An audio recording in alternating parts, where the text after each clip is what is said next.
Yes, the insufficiently angry position of everybody really irritates me. Where I'm like, I agree with your trajectory. Like, I agree, the trajectory is bad. We're both in the same camp here.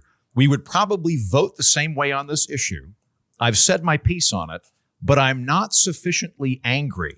And I'm like, I strive for equanimity. This is a goal of mine. I want to remain placid. This is a Buddhist tenet.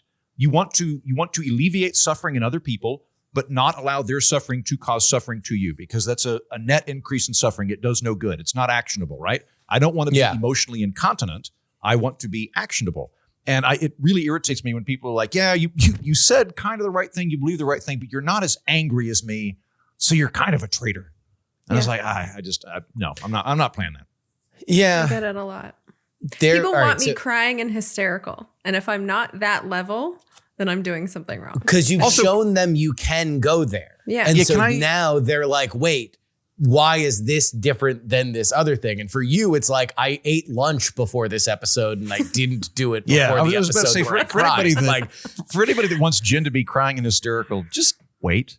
Just wait. Oh, like she'll cry on her own. You don't have to. And Heaton's gonna make her right now. Yeah. Once a month, it's coming no matter what. So. Yeah. So, our friend Chad Prather Heaton, he does viral, clip videos where he was talking about Green Day is playing the beginning of the Super Bowl, and he was critical of Green Day playing the Super Bowl because Green Day is a very openly political band and is very anti-Trump. And so they were anti-Bush, they're anti-Trump. They're guys from fucking Oakland. Like, what did you expect? They're fucking a rock band from Oakland. Like, it's not going to be the fucking, Toby Keith. Anyway. There are only two genders. Green Day. So I responded on Twitter and I was like, look, they're Bay Area legends. The Super Bowl's in Santa Clara, but nominally the Bay Area. If you're actually from the Bay Area, it's fucking not. But like, it's nominally the Bay Area. They're going to show a bunch of exterior shots of San Francisco.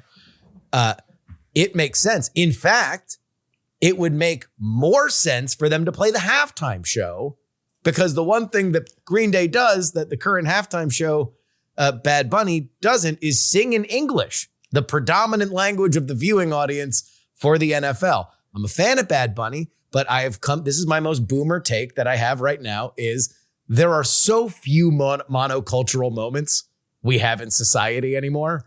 And the Super Bowl halftime show might be the last one. As much as I love Bad Bunny, and I love Kendrick Lamar. I liked the Kendrick Lamar album that he played most of his songs on last year.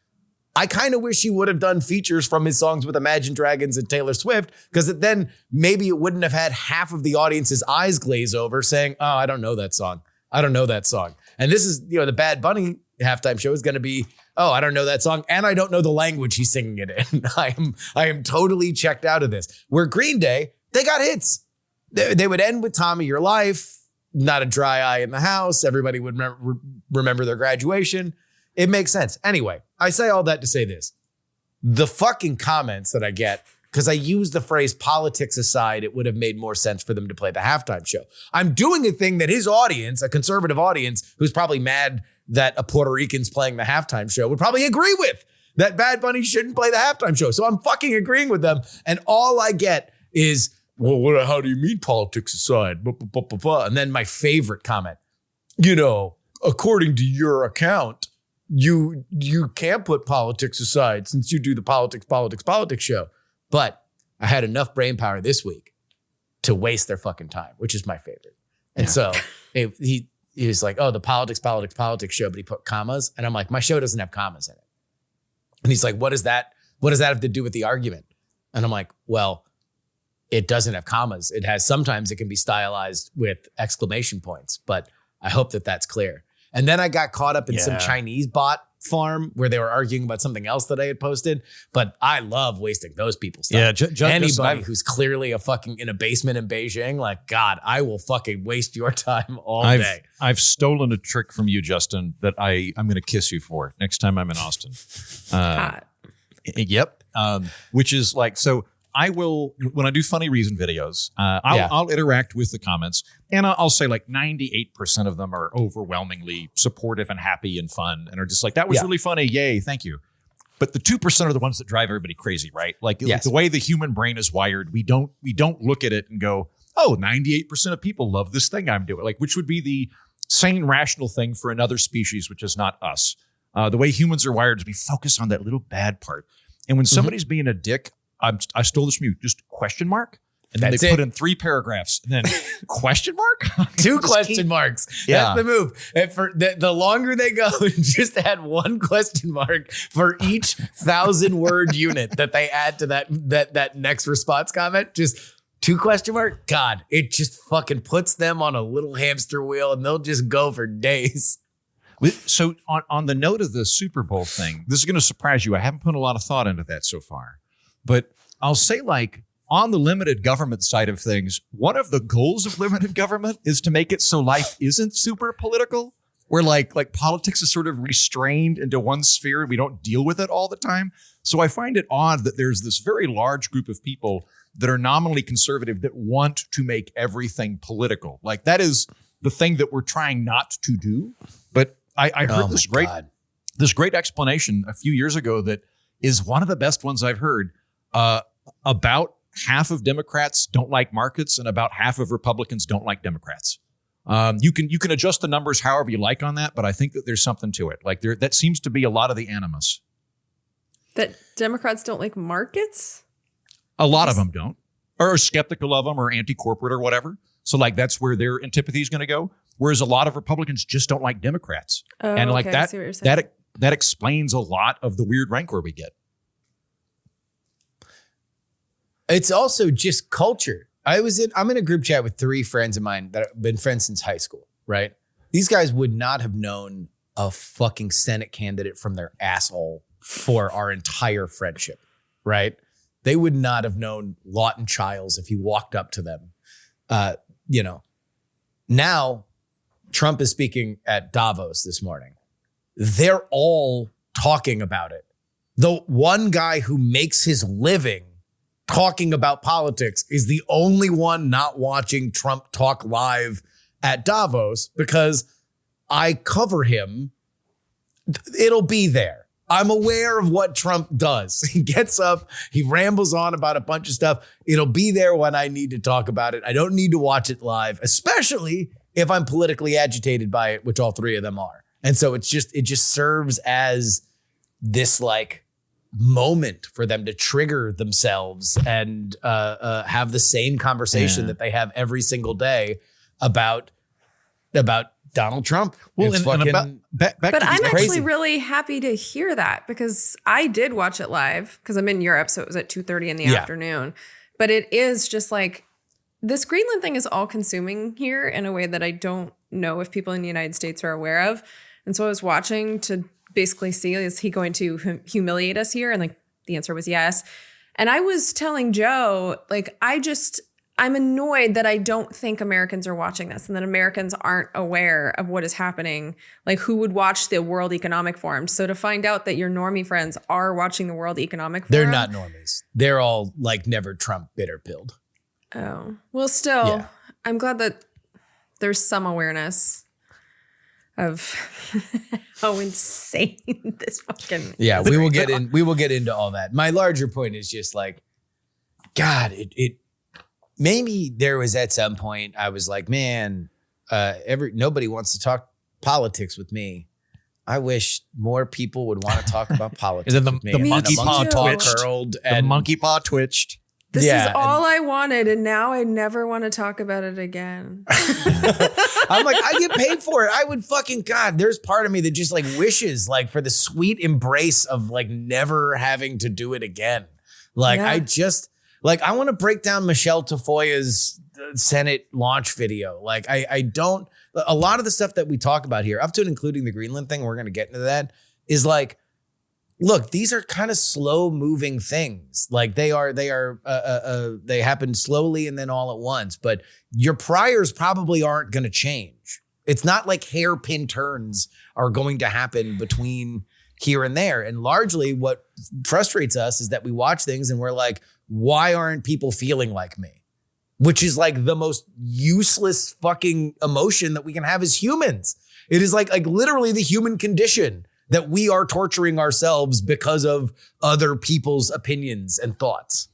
Well, until I had this job, I wasn't inundated with other people's opinions and thoughts. And like, I'm not asking for them. So there's also that where it's like, I was desperate to have these conversations and now they're coming at me against my will.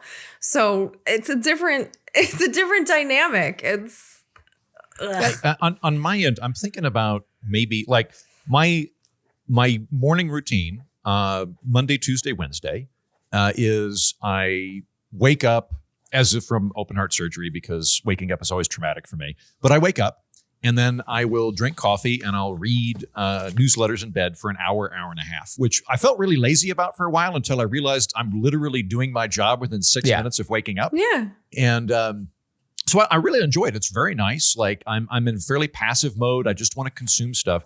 And I've noticed that there are a couple of Substacks that I think are very intelligent that I get some value out of, but they kind of scare me.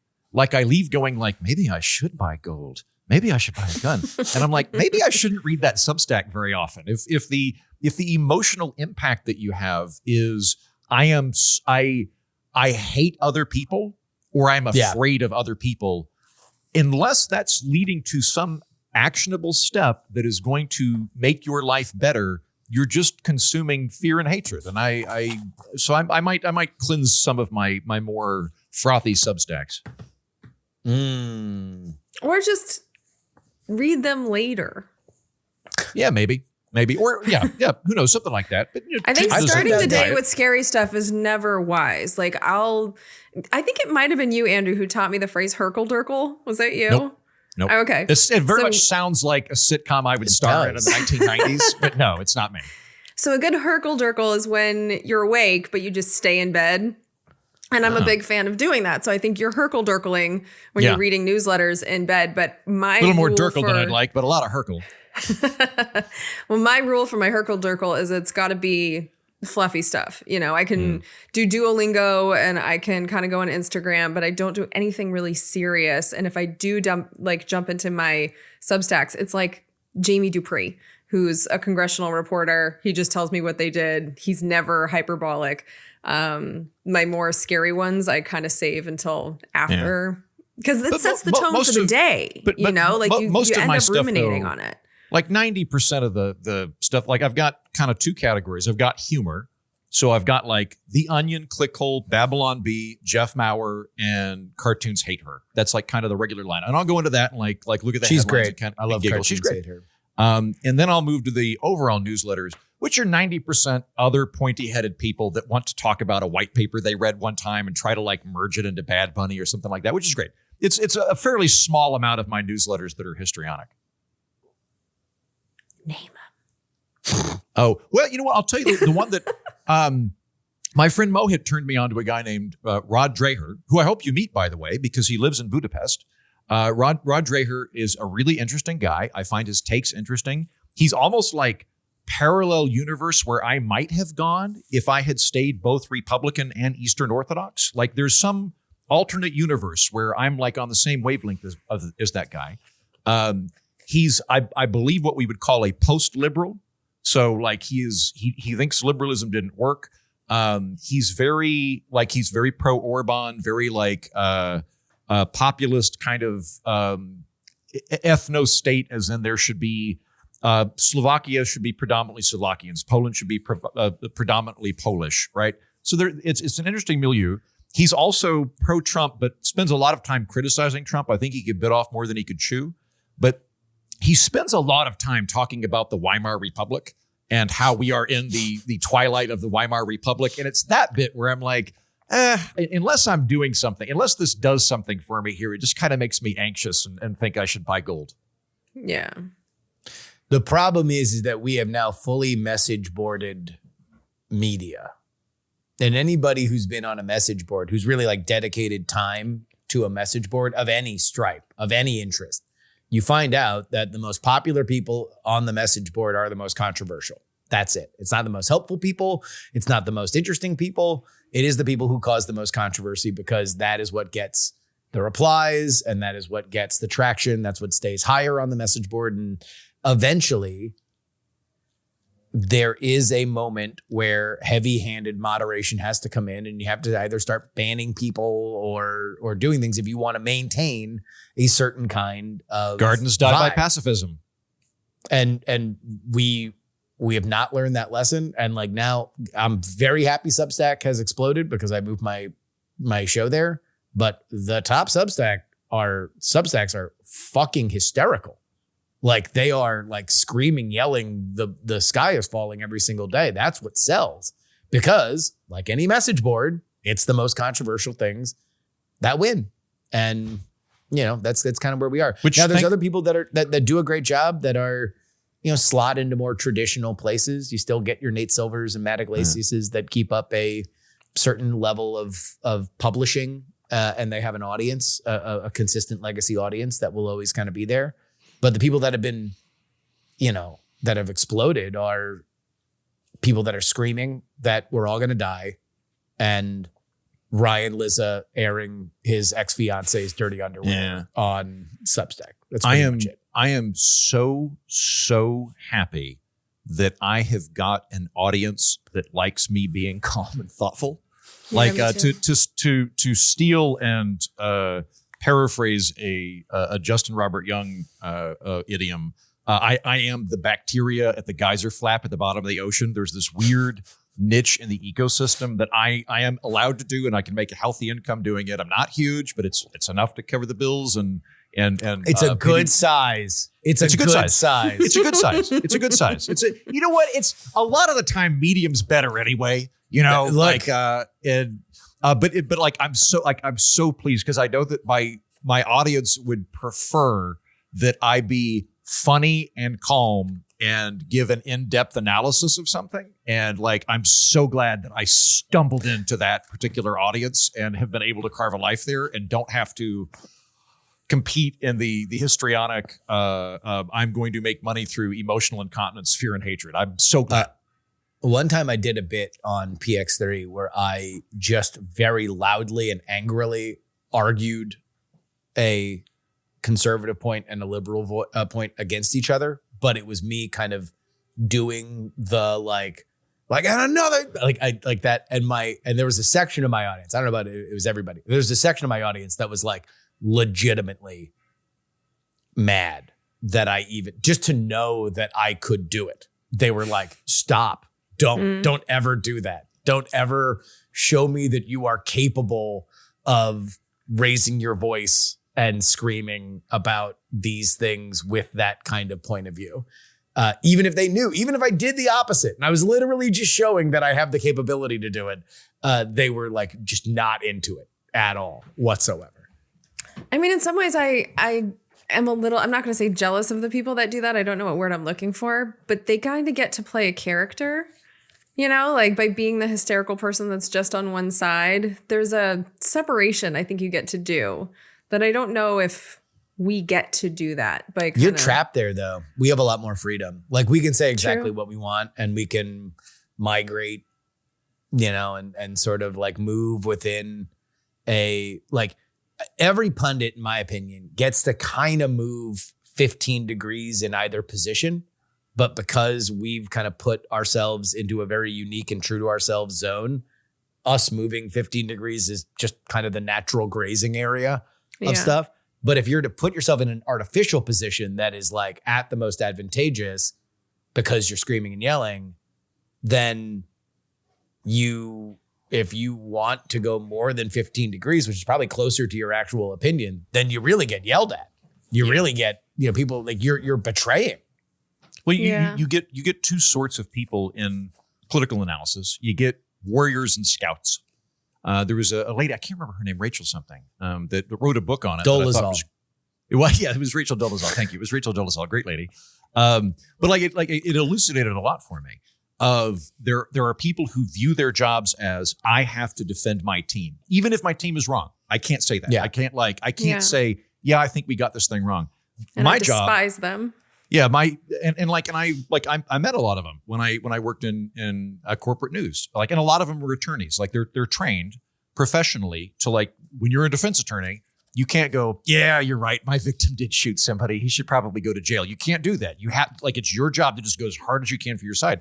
But like I'm on the scout side of it. Like, it's my job to wander into the weird place and go, this is what I found. Like, and I might be on a team for some particular issue, but it's not my job to vociferously defend that team. It's my job to come back and go, hey, here's what I discovered. Like, yay, limited government. I just went to Finland. It was pretty good. I think we should talk about that. As opposed to having to, like, entrench yourself and just fight on behalf of a team. Yeah. Man, we usually end these on a joke. Jen, tell a knock-knock joke. Don't put I'm the least funny person on the show. Why the fuck would you have me do this? Andrew, you be the clown. No, Jen, you have to do it. You have to do it. That's why. Because no one's expecting it. You can come up with one. You know the format. Yeah, it's really easy to do right off the top of your head. Yeah. Yeah. Knock, knock. Who's there? Jen Briney. Jen Briney who? Jen Briney, who wants you to start the fucking show. Done. Well done. Well done. Thank you.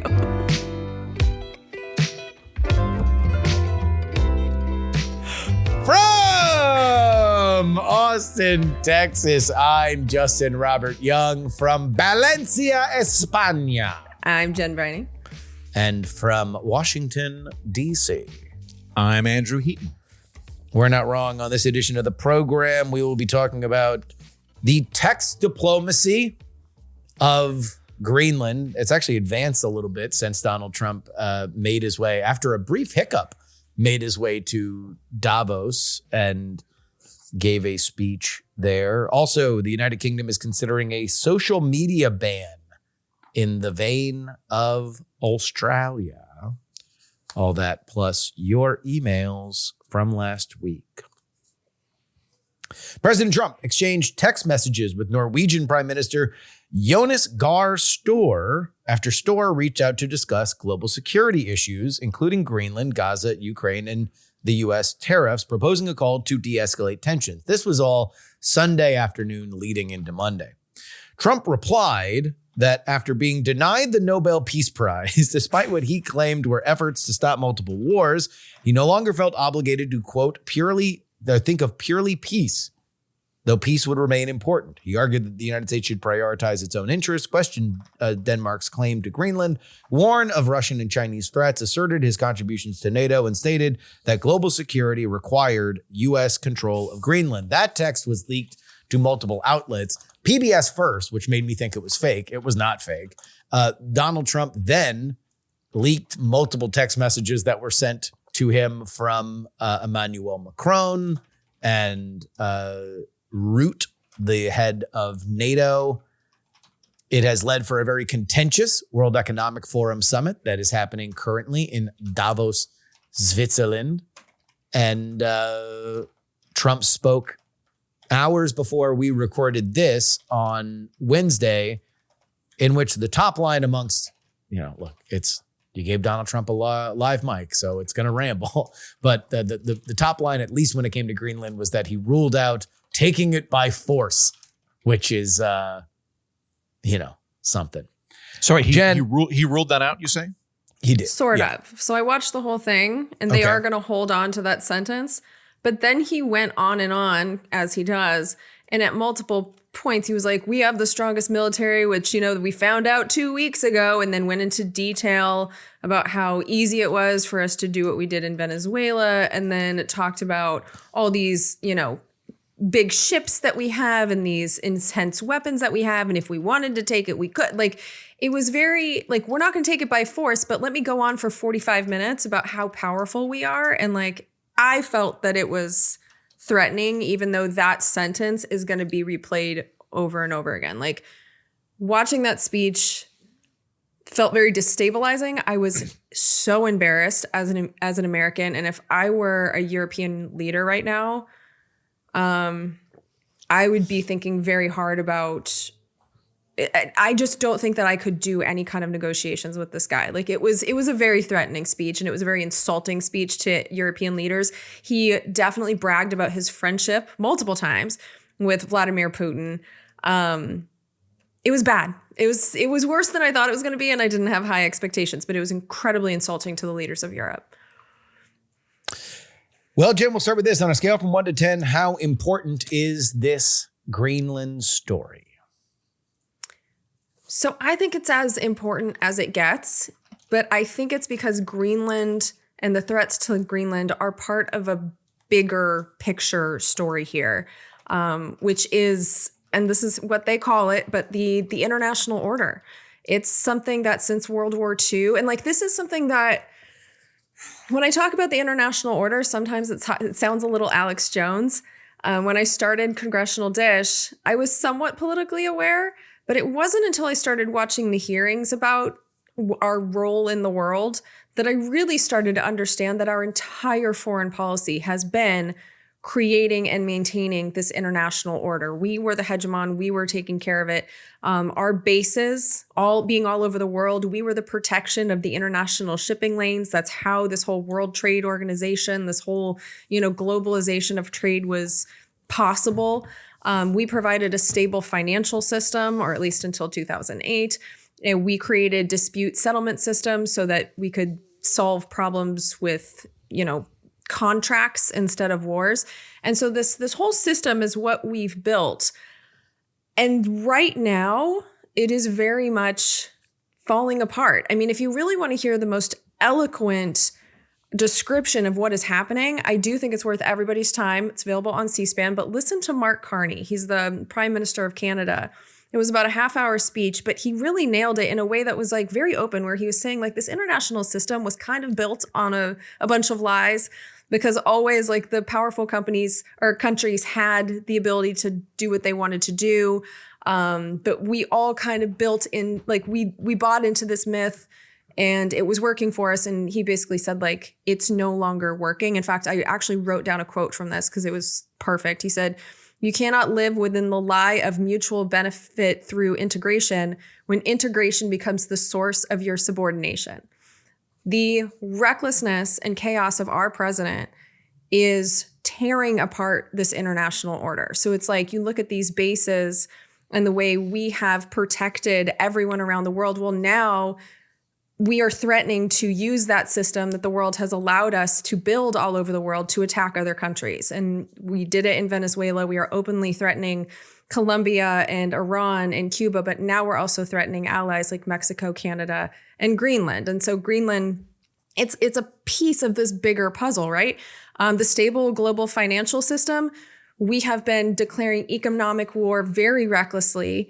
And this wasn't just Republican administrations. Democrats have done this too. That's what sanctions are. We have sanctions all over the world for a variety of reasons. And the only reason we can do that is because we were entrusted with the global financial system. And then when you look at like dispute settlement systems, just willy-nilly handing out tariffs at the will of a madman, that is the exact opposite of the dispute settlement system that we put in place. And so you have international law. We're making an absolute mockery of it. And what I am witnessing, because of, in part, but I mean, really, a lot of what Donald Trump is doing led to this, but because Greenland is such a specific attack on our allies, I am watching the World Economic Forum leaders talk very openly about how do we create a world in which the United States is not at the center of it. And, Mark Carney talked about middle powers having to unite to match the power of the great powers, because right now there's kind of three dangerous powers in the world. There's Russia, China, and us. We are being viewed now as the dangerous powers. And one of the things that gives us so much of our power is the dominance of the dollar in the financial system. And we have these BRICS countries, Brazil, Russia, India, China, and South Africa, that have been trying to create an outside system, but it's been difficult for them because obviously it's like there's 5 of them. I think they're up to like 10 or 11 countries that have signed on to that. But because our allies in Europe and Mexico and, South America, there were too many allies that were never going to get on board with this. That is changing so rapidly because now they're talking about needing a system where we are not at the center of it because of the danger posed by the chaos of Donald Trump. And his speech today, people were hoping that he would say stuff that would, kind of tone down the Greenland rhetoric. He dialed it up to 100. In fact, they were talking about doing some trade negotiations. They called it off in the middle of his speech. So things are changing so rapidly right now. And so I think this is actually like, when you look at foreign policy, there is no bigger story. And it's not just about Greenland. It's this big picture thing because we are shattering the trust that we had with our allies. And I can tell you, being in Spain right now, I've been in Europe now for 3 months. These last 2 weeks feel very different here because while people here know that we didn't all vote for Donald Trump, the vibe is shifting. You can actually see it online if you look for it. The vibe is shifting from, this man's a madman, but what the hell are the Americans doing? Why is there no resistance to this? Why is the Congress doing nothing? Why are the American people doing nothing? And people are getting angry at us.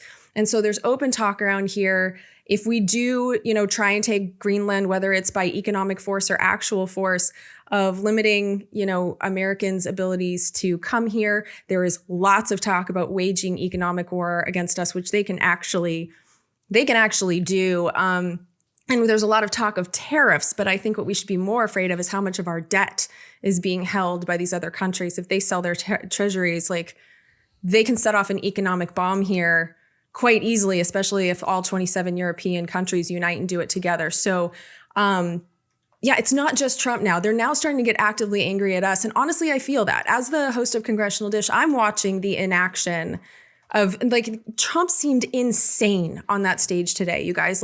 Here he is ranting about wanting Greenland. He called it Iceland multiple times. The debate that made Joe Biden disappear into the ether politically, Donald Trump was doing the same shit, but he was doing it in front of the World Economic Forum. It was really, really bad. And yet you go into the American media and it's just another crazy day. But here, it's not just another crazy day. This was it felt very pivotal to me. I can feel things shifting in real time. I think it's the biggest story that there is. And the only conclusion that I have, because like you said, we can have all these feelings, but there needs to be action. I think the only way that we can save ourselves here on the world stage is remove this man from power before the end of his 4 years. We have to show that this is unacceptable because it's being viewed as sanctioned madness in the United States. Heaton, on a scale from 1 to 10, how important is the Greenland story? 8, maybe. I think that Greenland is big as a touchstone for a huge, huge geopolitical realignment that we're seeing right now. So the international order that Jen talked about, Eikenberry in foreign policy texts calls it the American system. And the American system was this post-World War II system that we created with European allies. And it was a system in which America is the hegemon, but you guys all get seats at the table. America's going to be the really big dog, but we're going to do it in the confines of NATO. And you have, you get a role in NATO. America's the big military, but maybe NATO will be run by a Danish general. That'll be the head of NATO. So even though we're the big guy, everybody else that's a part of it has a seat at the table. When the Soviet Union collapsed, George H.W. Bush wanted to maintain that system. He saw value in maintaining a transatlantic alliance between America and Europe as a civilizational bloc, even absent a Soviet menace. Now, the counterpoint to that would have been, or is, that we should have just disbanded NATO then. That when the Soviet Union collapsed, we should have said, hey, the point of NATO was to fight communist aggression. The communists are gone now. And maybe we could have either tweaked it or we could have we could have done something else to attempt to maintain that civilizational bloc. But we're now seeing that moment in real time happening of America and Europe decoupling from a military standpoint. That had already started prior to the Greenland rhetoric because Donald Trump had basically said, we don't necessarily have Europe's back. If you get invaded, you're seeing increases in military spending. Now, part of that's good. I mean, part of that, I think they've got a point of they being the Trump administration, they've got a point that the last 50 years, America paid for the security guarantees of Europe and allowed them to build up social safety nets and so on and so forth, and that it probably would make sense for America to be less militarily invested in Europe and for Europe to be a little bit more autonomous in that regard.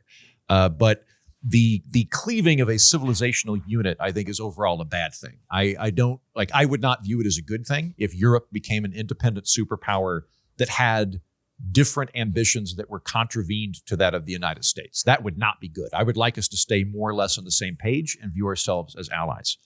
In terms of the things that are happening, I want to make, before I get into the stuff about how Trump is a crazy guy that talks like a sub-Saharan dictator, I want to outline the good faith argument in favor of this, insofar as I see it. So the good faith argument that Trump has on his side for Greenland is Greenland is very important from a geostrategic position. It's the midpoint between America and Russia in terms of transatlantic shipping, in terms of transatlantic stuff. Whoever has a military base there dominates the North Atlantic. So in theory, if China built a military base on Greenland, that would be a really big deal. If Russia built a military base on Greenland, that would be a really big deal. Now, we have one military base there right now. I think we had two during the Cold War. When the Cold War concluded, we scrapped one as we thought it was redundant. We still have one there. So we actively have a military position. The other position that is a good faith argument is there are a shit ton of minerals in Greenland. Now, presently, they're not worth getting. The infrastructure is not there. They're under sheets of ice. It's just it would not be worth the money to try to get them to actually get the stuff. But from a very long-term perspective, it could be kind of an Alaska purchase type thing of when we got Alaska, we didn't know that there were gigantic amounts of oil. Turned out to be a really good deal, and also wouldn't have been great if Russia had maintained that size of territory in the North American continent, even without the resources. So merely saying it would be great if Greenland became U.S. territory is rational. That makes sense. And then the final bit of good faith argument I'll give Trump is maybe the incredible egotistical trolling is just leverage, and all he's trying to do is say crazy shit in order to move the needle very far to one side where having some sort of economic transaction now seems like a good idea to Denmark. That it would, like, if they're actually looking at a military scenario, it would be better for them to sell Greenland to us, and he's just trying to create negotiating clout. So those are the good faith arguments in favor of it. The overall bit, though, is the way that we're approaching this, I think, is not worth the juice overall. One, I think America trying to wrest a territory from anybody without the consent of the territory itself is completely contravened to stated American ideals that I believe in of self-determination. If people in Greenland were on board, I would be on board with it. If Greenland said we want to be a U.S. territory, I think that'd be terrific. I would welcome them into the fold, and that'd be great. And like maybe someday, maybe they'd probably beat Puerto Rico in becoming a state. Maybe that would happen, right? But as it is, the existent polling is that the people in Greenland don't want to be a part of the United States. They seem to be divided between either remaining a semi-autonomous territory of Denmark, of which they're all full citizens, or alternately becoming completely autonomous. That seems to be where they're at. Like the overall amount of people in Greenland, based on the polling I've seen, that would be warm to America and joining America is like 10% or less. So it's something where we really ought to be concerned with the people in a territory if we're looking to annex it. And at present, that is not something that they want to do. If we wanted to offer carrots, that would be fine. If like we said, like, hey, this is so unimaginably worthwhile to us that we will, come in Marshall Plan style and we'll build all this crazy infrastructure, and we'll give no taxes in Greenland for 50 years or something like that. I don't know, maybe if they came around to that. But I think just merely the fact that we are trying to muscle a territory away, even though it has a pragmatic element to it, we can't and should not do as Americans. Then we get into the other stuff like, all right, with the Trump saying, when I talk to Trump people, they tend to default on this. Look, he uses bravado as a tactic. He's doing the madman, the madman stratagem of Nixon. Nixon had an idea of what he was doing. Like Nixon had a plan. Nixon had a coherent worldview. Nixon had a coherent foreign policy strategy. And he was putting that layer of ambiguity on top of it in order to execute that plan. I don't really see a coherent foreign policy worldview from Trump. And Trump now seems very different than what he ran on in 2016 of not getting involved in foreign entanglements, which we seem to be doing. Also, just, I don't know, I'm going to call this the sub-Saharan dictator test. Does your guy sound like an egotistical, narcissistic sub-Saharan dictator? When the president of the United States messages Norway, not the country that owns Greenland, by the way, and says tells the government of Norway, your Nobel Peace Prize Committee, which, by the way, is not the government of Norway, failed to give me a peace prize for the 8 wars I've solved, which I don't even know what the 8 wars are supposed to be. I can think of maybe 3. They've got a list, but yeah, go ahead. Yeah. And because you have not given me a peace prize, maybe I'm not interested in peace anymore. Like the best I can say about it is it's funny. It's funny. I'm going to give you, if it were on a planet I didn't live on, I would find it very amusing. It would be very funny. But the reality is we literally have the president of the United States saying, you did not personally edify my ego with a peace prize, so maybe I'll just do war. Like, that's not something that I want the president of the United States saying. I think it falls more into that weird sub-Saharan, and a lot of his behavior of late is there, like renaming the Kennedy Center, the Kennedy Trump Center. I don't care that much, but it's part of this huge ego thing that is now built into the American apparatus. Personal gift to a guy who did a podcast comparing Trump to Kennedy, though. So there's that. That's true. That is true. Is it Maduro? Forgive me. I'm getting brain atrophy. The resistance leader in Venezuela, who was recently awarded the Nobel Peace Prize, Machado. Thank you. Gave it to Donald Trump, almost certainly because she wants to curry favor with them, and it might work. It might really work. So that's all problematic. The other thing I'll add to this is, I understand the pragmatic case for obtaining Greenland, but the pragmatic reality now is that we have multiple European allies that are actively debating whether or not we are going to invade an ally. That's crazy. That's crazy territory. Like the reason that we have now a 10% tariff on 8 countries in Europe that's going to escalate to 25% in June is that they sent troops to Greenland as allies to protect them from American interference. That's nuts. And then I would add that it's also not enough troops is the reporting, that he wanted more troops sent there. And he wanted them to send more troops? Yes.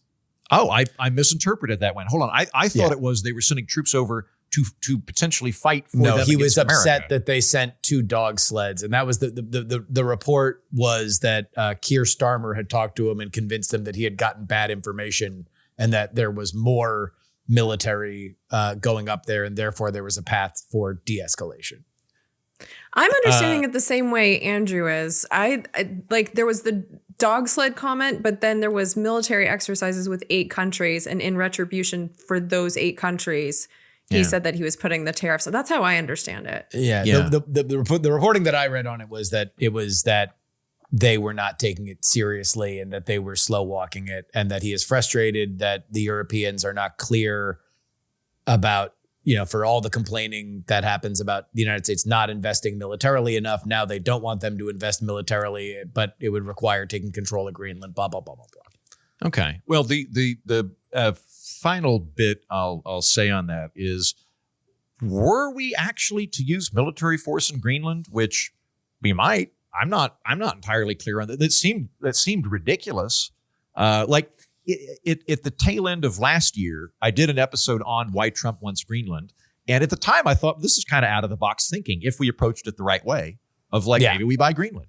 That's an interesting position. Actually makes a lot of sense. We've tried to do it multiple times in history, although they were always reneged by Denmark and or Greenland, so we didn't do it. Were we to actually move with military force, not only would that be absolutely batshit crazy in terms of the geopolitical situation, it would also be illegal. Treaties are the highest law in the land of the United States, absent the Constitution. Treaties outrank statute. They're binding. So if we have mutual defense treaties with European countries, it is therefore illegal to attack them. You can't have the one without the other, which means that you would be breaking law. So across the board, I think that this is a crazy person presiding over the dissolution of the American system. And I do think Europe should be standing on its own 2 feet a bit more, but I don't think this is the way to do it. And the other bit is like, there's a thing at the back of everybody's mind that doesn't like Donald Trump, myself included, that's like maybe when he goes away, it'll just kind of lightly reset. It'll all just drift back to how it was. And the more this happened, like, I don't think the Europeans are going to do that. Like, I don't think the Europeans are going to go, well, we now know JD Vance or anybody else might come in and then like flip it. So like, these are not allies that we can trust. So they're definitely going to be decoupling from us to some extent. The question is how much. I'll just say that before we kick it to you, Justin, I think there's a difference between wanting Europe to have more autonomy and turning Europe into an enemy. And the word enemy is being used right now to describe the United States. And I think that's the line that we really have to understand. And I think after Trump the first time, they did allow a shift. Like, we elected Joe Biden. They were willing to be like, okay, that was a weird 4 years, but they were putting, the pieces back together. And then we voted for him again. And so I think this is why this time they're speaking about not Trump as an enemy, but the United States. They are blaming us as American citizens more than I have ever seen right now, especially in the last 2 weeks. Hose mad. I think this is a real tearing apart of the Trump machine, which is predicated on media first and foremost. Let's go back a few weeks, right? Let's go to the very beginning of us talking about Greenland in the way that we are currently talking about Greenland. Best I can tell, it was a television segment between Jake Tapper on CNN and Stephen Miller. For whatever reason, this is right after the Venezuela stuff happened. Theoretically, the Venezuela shit should still be the number one story, or Iran should be the number one story. If we're talking about foreign policy and American intervention, these are very unique things. Obviously Venezuela, and then, what is currently happening in Iran, where we're moving in battle cruisers. Like, if Iran falls, it is the biggest geopolitical moment since the fall of the Soviet Union for a million different reasons. And we'll talk about it a little bit more in some of the emails. But Stephen Miller, in talking about Greenland, when Jake Tapper asks him, is invading Greenland off the table? Stephen Miller says, no, it's not. And it is from that moment that we have this snowball that just kind of keeps echoing. It keeps rolling downhill, where now we're not just talking about bluster of the United States going back and forth and involving, these kind of trade deals. It is now a major issue. It is an international issue that is tearing apart very close relationships that we have. And you will not find many people that are more dismissive about the feelings that anyone outside of America has toward America than me. And yet, when you are alienating people like Georgia Maloney, then you are, I think, you're crossing a line. There's no reason to do it. We could run a charm offensive with Greenland, where we could make the Secret Life of Walter Mitty 2 and do set up the Arctic Games between Alaska and Greenland. Create a reality show about the handball league that they're obsessed with, and we would probably build up our stature there to the point where we could win some kind of plebiscite and go forward with that. The way that we're handling this is a lot more like the way that we handled the Panama Canal. The Panama Canal was something that was settleable by going to Panama and saying, hey, will you kick out some of these Chinese companies that are controlling various sides of the port? There is no solution like that here. And there's no immediate solution to it. This is a when keeping it real goes wrong moment for the Trump administration, where they have kicked up this thing. The tariffs, I thought initially that the tariffs were a setup for something that would be settled in Davos. It was classic Trump bluster that then you'd hear a report that they were talking during the week. And then by the time that Davos was over, you'd say, you'd have the Trump truth that would say, after great conversations with the many brilliant, amazing European leaders, I am hereby saying that there are going to be no tariffs that will begin on February 1st, blah, blah, blah, blah, blah. And the libs would say, taco, Trump always chickens out. And the MAGA folks would say, this is brilliant 5D chess. What an amazing person he is. And then we would all forget about it by the time that Valentine's Day rolled around. I don't think that we're on the path to that after what's happened over the last 48 hours. I am a little bit more on the side that, look, Europe has put themselves in a situation economically where they're going to be subservient to either us or China. Now, do they pivot to China? I don't know if that's a great deal for them, but maybe. I think we're always going to be a better deal for them. But still, you don't want to, if you don't have to, push things to the point that they are right now. I do believe that this is reckless. I do believe that this is unnecessarily stupid. And I think it's political domestic poison for them.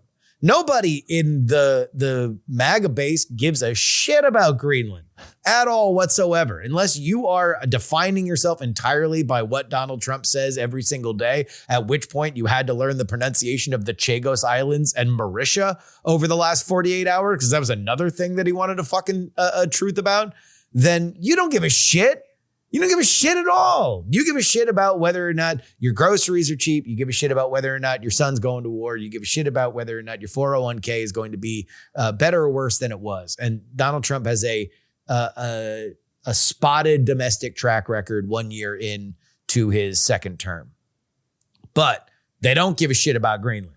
And if Greenland is the number one story that is being covered everywhere for what is supposed to be a media savvy president, which, can move the lens of interest anywhere that they want, then I think it's absolute poison for there to be conversations in any way about invading Greenland. And I'm almost entirely of the belief that this was put there because the administration believes that all negotiations should have everything on the table because that's the only way that you get the most that you want. I don't think it was ever a serious thing that we were going to take Greenland, but you can't tell people that when you're leaving it on the fucking table. So this is, I would go lower than both of you in terms of how important of a story it is, because I still do think that it's within the realm of possibility that there's a picture of him, that Trump and all, European leaders in France within 24 hours, and then a Truth Social that says we've solved it. And everybody writes a paragraph that says, we agree that our hedge against China, blah, blah, blah, blah, blah. We are working on a route to a pathway. And in the meanwhile, we're going to build 6 more bases or something like that. I still think that that's possible, at which point nobody will give a shit about this in 7 days. But I do think that it is an entirely a whole own goal. I have no idea why they have let it get to the position that they are right now. And it is stupid. Getting back to the theory of mind, Trump's a big McKinley fan. Trump, federally renamed Denali to McKinley. Which, all right. I think it's weird that we're renaming stuff like the Gulf of America and whatnot. Put a big portrait of McKinley in the White House. And why? What are the McKinley things? McKinley's the guy that is a pivot in American history where we start becoming an imperial power. McKinley comes into office as skeptical of American conquest. Then he kind of gets roped into the Cuban or the Spanish-American War. They're doing concentration camps. The Spaniards doing concentration camps in Cuba. There are our neighbors and our friends to the south. He tries to work at it diplomatically. That fails, and he gets sucked into the Spanish-American War and does it. And in the process, we end up going over to Guam and to Puerto Rico. And once we're over in Guam and then we're over in Hawaii, we look at it and go, if we pull out of here, we're just going to cede this to another great power. So isn't it better if Guam and Puerto Rico and the Philippines is what I'm saying, not Guam. Isn't it better that we would run the Philippines than the Germans or the Japanese? Wouldn't it be better for us to have Hawaii than the Japanese? And I think that's part of the underlying logic with Greenland is maybe 100 years from now, they will pivot and it'll become Chinese. So we need to take it right now. And then also just the idea of legacy, of I'm the guy that added the most amount of territory to the United States since Johnson and the acquisition of Alaska. Like stuff like that, I think is kind of playing at the back of his mind. I think that's a good analysis. And, I'm glad you did it because I don't give a flying fuck about the mind of Trump at this point. I think he is a dangerous, irrational person. And so when I'm looking at this situation, I'm wondering where's Congress. And so like the thought that I'm holding on to and that I really want to ask Justin is because you're looking at this as like a break in the MAGA coalition, but I don't think the voters matter to Trump anymore because he's not up for election again. I think the only Republicans that matter in this world are the ones that sit in Congress. And my question to you as an observer of this is like, is this enough? Like, what's it going to take for these Republicans in Congress? He does care about the voters because they're going to replace the people that sit in Congress in a couple months. Sure. But like, I'm still not seeing any real resistance to Trump within the Republican Party in Congress. Are you seeing anything that I'm not seeing? Because I'm still seeing a bunch of cowards. Well, I mean, that is obviously the interpretation that you have. But no, I have not seen any kind of meaningful. I mean, aside from like Mitch McConnell saying that if we militarily invaded Greenland, then he would vote to remove in an impeachment, like, which I do think that's something where I do think that there's a red line to us militarily going into Greenland. I think that is a bridge too far for the Republican Party, and I think that you would see abandonment if that were the case, more so than you see now. Trump talking tough to Europe, Trump wanting to acquire Greenland. There is enough wiggle room in there that nobody is going to stake their relationship with Trump on top of it. Everybody is more, I mean, on that side, they are more along the realm that I am saying, where they think this is just going to be yet another crazy side quest that gets wrapped up, and then we're going to be on to the next thing in 7 days. And then there's this, and this Heaton, if you're looking for a coherent worldview, to me, there is only one. And I don't know if it's true, but you've heard people talk about it. Every move that Donald Trump has made, up to and including Greenland, is putting the United States into a position as if we were going to war with China like tomorrow. Like they are aggressive moves that are meant to say to China, if we were to go to war, we would be a far more formidable place than we were before Donald Trump got here. That has, Venezuela was in hoc to China. That would essentially have put them in a position where they could, in a war, have a base within our hemisphere in a situation like that. Greenland obviously has that angle. We have seen the economic warfare that is there. Now, is he doing it well? Is it achieving his aims? That is up to interpretation. But that is the only coherent view of why all these moves together that I can see, including Iran, for the record. But after watching his speech, he barely discussed China at all. I feel like if that was the centerpiece of all of it, there would be more discussion of it. Like the only thing I can remember him even saying about China is that he has a better relationship with Xi now because he agreed to stop calling COVID the China flu. Like that's really all he said. Look, I had a conversation with a friend of mine the other day, and because I think a lot of the dementia stuff is kind of cope from people that weren't, on the Biden thing, and now they, are going to scream dementia. I don't think he's demented. I do think that you could probably have a better case for power mad, and you have a better case for him saying every idea that comes into his head, yep, great idea. And then he's surrounded with a bunch of people who are going to tell him their ideas and say that they're his and be like, yep, that's also a great idea. Do it. And so that's what, if he has been convinced that China is the biggest geopolitical risk, and you have to make sure that we are entrenched against the best way to stop a war with China. This would be the way to sell it to Trump. The best way to stop a war with China would be to knock over Venezuela, knock over Iran, and seize Greenland. Then I could see Donald Trump understanding like, oh, okay, yeah, I can stop World War III. All I have to do is these things. Yes, I want to do that.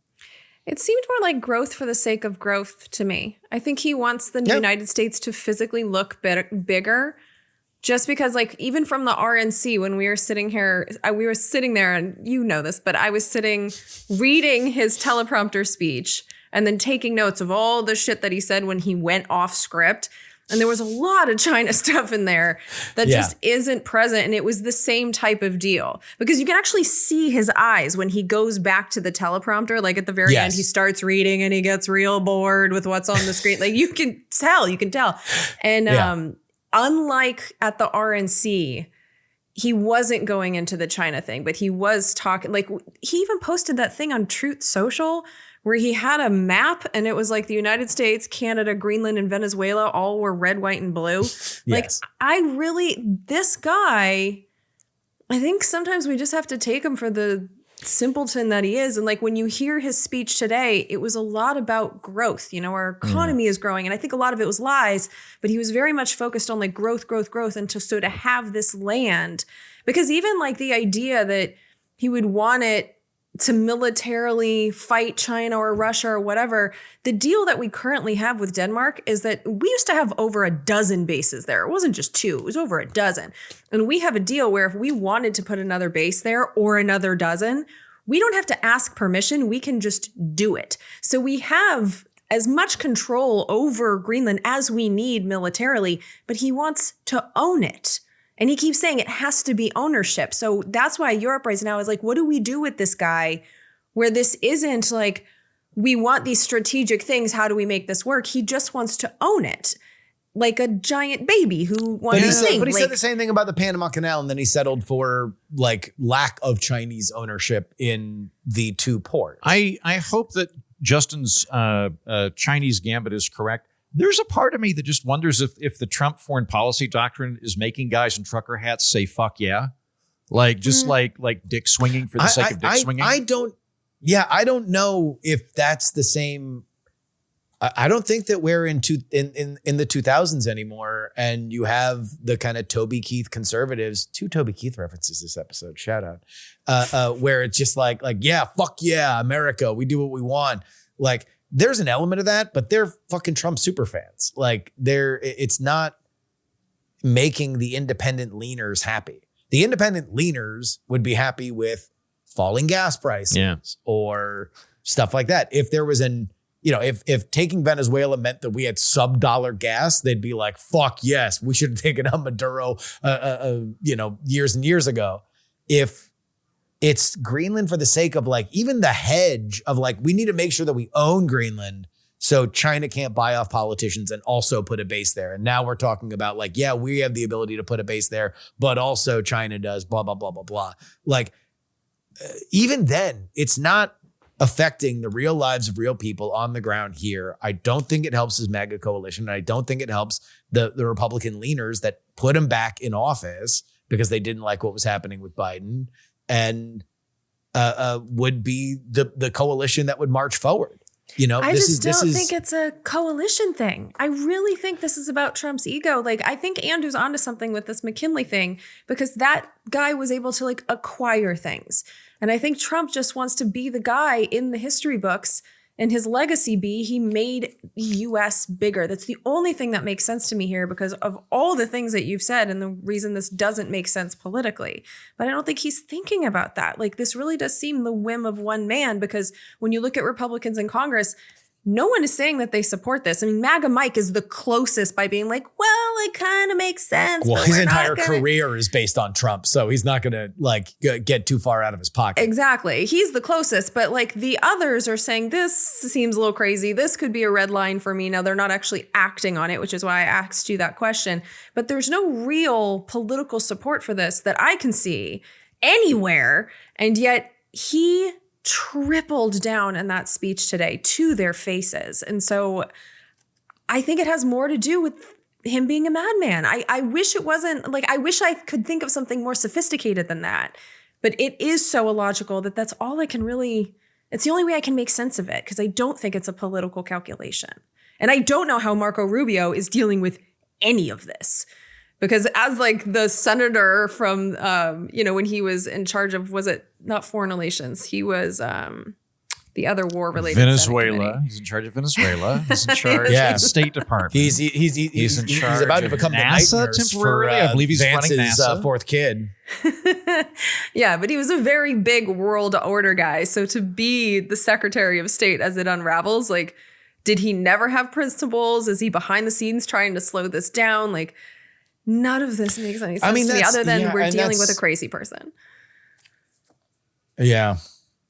Jen, I think I quasi answered that. I love watching Marco Rubio on camera when he's with other people, because it'll be like JD Vance and Donald Trump like sharing dank memes, and then it'll pan over to Marco Rubio, who's just staring into the abyss. He has this like 1,000-yard stare.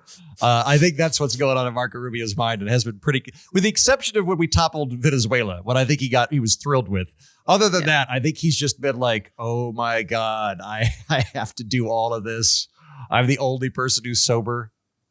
Yeah, I have to imagine that he thinks this one is nuts. And he's the house mom in the fraternity. I mean, and that's the thing is like, and look, I'm willing to just totally get the Fell for It Again award on this one. But it just feels like dunderheaded negotiation. Yeah, well, and now your point, Jen, I think is a valid one, that you can only push people so far, and then eventually they're going to start looking for other options. Now, I still think that America, regardless of who is running it, is Europe's best ally and will always be. But when you are taking people, when Nigel Farage is fucking pissed at you, which is what he was over the weekend, then it's like, what are you doing? What is going on? Like, you can't, I mean, I get it. Like, maximum optionality, maximum pressure equals you get, if you got 25% of what you wouldn't have gotten otherwise, it's worth it for the posturing. And I understand it when you're trying to negotiate. Oh, here, let me put it this way. If you walk into a used car dealership and you want to get a used car, it makes sense to be a dickhead. It makes sense to say, fuck you, this car isn't worth what it is. You're trying to rip me off. I fucking saw you. I think that you're actually trying to, mark this up, and you're gonna take this money all for yourself. That makes sense if you're trying to buy a used car. I don't know if it makes sense when you're trying to argue with your wife. Right? Like there's a different way of handling things for different types of people. There's also a range of acceptable leverage you can have before you derail the entire thing, right? So like, you're a dickhead. This Buick is not worth the amount of money. I looked it up on Blue Book. You're full of shit. I'm going to go to another dealership. Different than I'm going to murder your wife. I'm going to murder your wife. That is part of the negotiation thing, is I'm going to threaten to murder your wife. Like threatening military force, playing around with that is crossing a line to the point where we get into. Well, but also it was classic Trump world bullshit where it's like, I might be mistaken, but I can't think of a moment in which the concept of military force was brought up unilaterally by Trump people. It's almost universally people being asked, would you do this? And them saying, can't say. Like that is the classic Trump world thing of like, okay, the outer edges of the insanity is always painted by questions. Okay, yes. But the dear Norway, you didn't give me a peace prize. Maybe I'm not interested in peace anymore. That's like gangster style. What a nice house here. It'd be a shame if somebody burned it down. Like no, he didn't say, I'll send in some troops, but he very strongly implied it in a way that if I were Norway or Denmark, I would have taken seriously. Yeah. I mean, for what is right and proper for the United States, he wrote. The text message seemed insane. I can't defend anything that's in the text message. I also am not I would guess that world leaders for the next 30 years will be showing off screen grabs of text messages that they received from Donald Trump over this period of time. I don't suspect that, and I don't know if they were all dangerous, but I'll bet you a bunch of them were weird. I'll bet you a bunch of them were odd, and they were probably sent at weird times during the night because he's like the weird cajole networker guy. I don't know. It gets into that thing where it's like, did the United States need to be a better negotiator for itself? I think you could probably say in a bipartisan respect, yes. The United States did need to be a better negotiator for itself. Did everything have to be negotiated like the price of cement with a mob-owned cement company? No, it probably didn't. And that's where something like this, which I'm going to say again, left, right, and center, has no purchase with the American public. Nobody was thinking about Greenland at all whatsoever. No. Nobody can fucking point to Greenland on a map. And Donald Trump fucking misnamed it twice during his speech. So it's like, what did he call it? He called it Iceland, Andrew. What? Multiple times. Yes. Yeah. What? While saying that Iceland said something along the lines of like, he's our daddy. He was like, Iceland said, I'm their daddy. It was the weirdest speech. Like, you'll see it plenty. The whole Iceland said, I'm their daddy thing. Like, was so Rute's crazy. the head of NATO called him daddy during one of their meetings a few months ago. But yeah, it was like, you remember that moment where Biden just had words coming out of his mouth and they were a giant jumble during that debate and all of us went like, what the fuck did I just see? Like, I had that moment with he's my daddy, and then he called it Iceland a whole bunch of times. And like, I know that people like to think he's demented, and I was kind of dismissive of it. I'm leaning more towards that after watching the speech. Like, we've seen him ramble, but it was so incomprehensible at certain times. His rewriting of history, the lies about our economy, like, it was just, this is crazy grandpa territory. Like, it was really disturbing. Well, I for one am invoking the 25th. Yeah, I'm ready. Okay, cool, guys. Sure. I'm sure. Well, what is the podcaster threshold for the 25th Amendment? I think we've hit it. It's actually pretty low for me. I would do it to a bunch of people. No. I mean, like, how many, is there like a threshold that all the podcasters, if all the podcasters unite and it gets, we get 80% of podcasters that invoke the 25th Amendment? I think you just need Joe Rogan. He seems to be the kingmaker. So yeah, let's get him on board. Rogan to me is the quintessential indie leaner. Yeah. Like he was more of a sign that the Democrats couldn't woo him than the sign that Trump did, or that the Trump candidacy did. I think the Democrats could, had they shown the fuck up for the interview. Well, beyond whether or not they did his show, I think it's like there were issues that he cared about that the Democrats were holding firm on. I think Democrats lost a Joe Rogan type voter, whether or not Joe Rogan specifically. They lost a Joe Rogan type voter more than Donald Trump gained it. He was for sure willing to flirt with that kind of voter. Yeah. Anyway, patreon.com/we're not wrong. This week, we're going to be talking about a furry party at Mar-a-Lago because I need to talk about something that's not fucking life or death world events. By the way, and here's the reason why I would put the Greenland story at like a 4 or a 5 is because I think that we might topple Iran like in the next 72 hours. And why this is do you going think to that? be so far in the fucking background. Look at the fucking battle carrier movements. We're moving fucking heavy shit into strike range with Iran. Like, this is not over in Iran. I'm just telling you. Huh. I know nothing about that. Everyone here is talking about Greenland. Well, of course, because ho's mad. Hose? Are you calling all of Europe hose right now? Indeed I am. Okay. Indeed I am. Ho's mad. Sometimes hoes get mad, man. Ho's mad. This is the intelligent political discourse you pay for, people. Patreon.com. We're not wrong. I actually realized this the other day, that it's like my total callousness to giving any kind of shit. As much as I love visiting other countries, I love going to Europe, I love going to Japan, I love going to Mexico. I very much love the people of all these countries. I don't think that they really give a fuck about my opinion on their internal politics, and I don't give much of a shit about their opinion on my internal politics. But I realized where that came from this week. I'm from Florida. Like, if I gave a shit about other people's opinion of where I'm from, then I would have no self-esteem whatsoever. People fucking mock Florida internationally like all the time. And I love Florida. I think Florida is a great place. I'm very, very happy that I was raised there. I think that it is sublimated jealousy that people talk about Florida in the way that they do because they are miserable in their states. And that has informed my opinion. That crazy shit happens in Florida all the time. That could be a part of it. But isn't that interesting? That's interesting and fun. Everybody loves Florida. Interesting and fun stuff. I am on the record. I love Florida. I love the villages. I love alligators and swimming pools.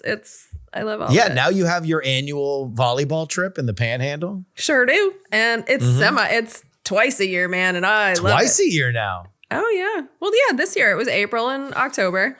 I'm actually in a tech situation now. I'm gonna have to plan the hotels for the next one. I love Florida. I've always loved Florida, but you people are fucking nuts. That's why it's fun down there. Fuck. Exactly. Who's like, oh my God, I ran into a bunch of fucking Arkansans. And like had the best time. I'm sure there's night people, but yeah, you're in a bar and it's just a bunch of Floridians. Like, you're gonna have a good time. You don't know where the night's gonna end. You have no idea. You could end up with a bunch of alt-right influencers singing the Kanye Hail Hitler song like they were on Rumble over the weekend. I prefer Parrot Heads, but like, okay, that too. Or that. See, like I told you, you never know where it's going to end. It's true. You never know. Or you're blacking out with old people at the villages, which is like, that was one of my favorite things to do. No, I'm with you. I like Florida. I'm not sure that's why. That's where my calluses come from. I think that's where my calluses. I was very much formed by going on Fark.com as a child and seeing a Florida tag for which people would just kind of mock Florida. I think you need therapy. I was like, you want to know what? Fuck you. Do I need therapy? That's not a healthy reaction. I saw a thing the other day where it's like, therapy is terrible because it sublimates the rituals of Catholic confession, but instead of a priest, it's a woman who voted for Joe Biden. Facts. I had to fire a therapist because he wanted to talk about politics too much? Really? Yeah. Who did? My therapist. Like, I had to get rid of him because he just, like, I would talk about my struggles with the show and with the emails and stuff. And then he'd be like, well, what were they saying? And then he'd want to, like, discuss. Argue or discuss. Yeah. Get the fuck out. You should just charge I'm him. not paying you to be the annoying emailer, politics, bro. You have to pay me. When we talk about my problems, I pay you. No, like, literally. Yeah. And I had too many times to be like, okay, like, we need to bring this back to me. Yeah.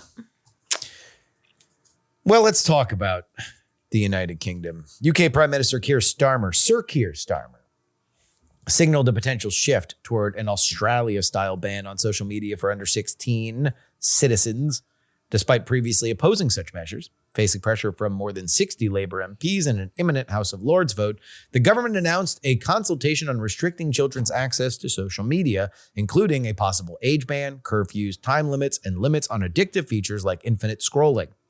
The move aims to head off a backbench rebellion and has public backing, with polls showing strong support.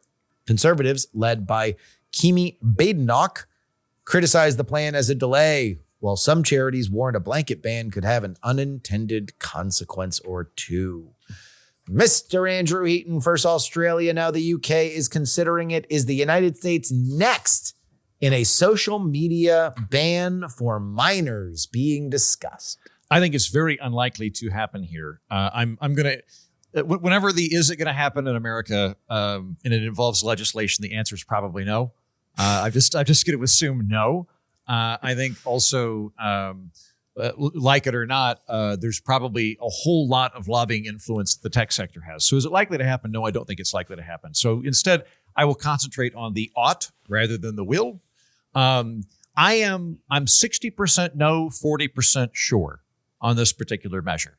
I'm not a hot and fiery one on this. The reason that I'm not high and fiery is, in principle, children don't count as adults. I get very animated about the autonomy of functional autonomous individuals. Children are in this odd gray area. We don't let kids smoke cigarettes. I'm in favor of adults smoking cigarettes if they want to smoke cigarettes. I'm in favor of adults drinking if they want to drink. The issue is not the things people put in their body. It's the externalities that are inflicted upon society, which you can be prosecuted for if you drive drunk or you blah, blah, blah, blah, blah, secondhand smoking, all that kind of stuff. But the overall, like what you're doing as an individual, I support you in your personal decisions. Kids are different though. They're not full adults. And so I can see a role for the state intervening on it. It does not immediately kick my classical liberal bona fides with this issue the same way that a lot of other things would be. I can also appreciate that with social media, there's a kind of collective action problem that makes it difficult to go away. So in theory, if Facebook went, we're looking at the data here, and there are a lot of really screwed up teenage girls that are developing eating disorders or people killing themselves or whatever, we're just not going to offer Facebook for people under 16 anymore. Well, now that would allow all those people to migrate over to TikTok or to some other platform. And so there's a kind of arms race that I don't know that any of them could really actually do, even if they wanted to. So I can appreciate an economic argument for that collective action problem. And then as a side note, I kind of wonder if like Gen Z is going to be a lot more socially conservative. And the reason I bring that up is a lot of the stuff that I was raised with, I can handle. So like alcohol, I'm like, yeah, prohibition was dumb. Pot, I don't like pot. You should smoke pot. Social media is addictive enough and has potential downsides to it that the stakes of personal responsibility going awry might be higher for the incoming generation. And I think that might potentially result in them being a lot more socially conservative than Burning Manhattan. I know I'm dressed like a gay banker. I'm very hedonistic in my social positions.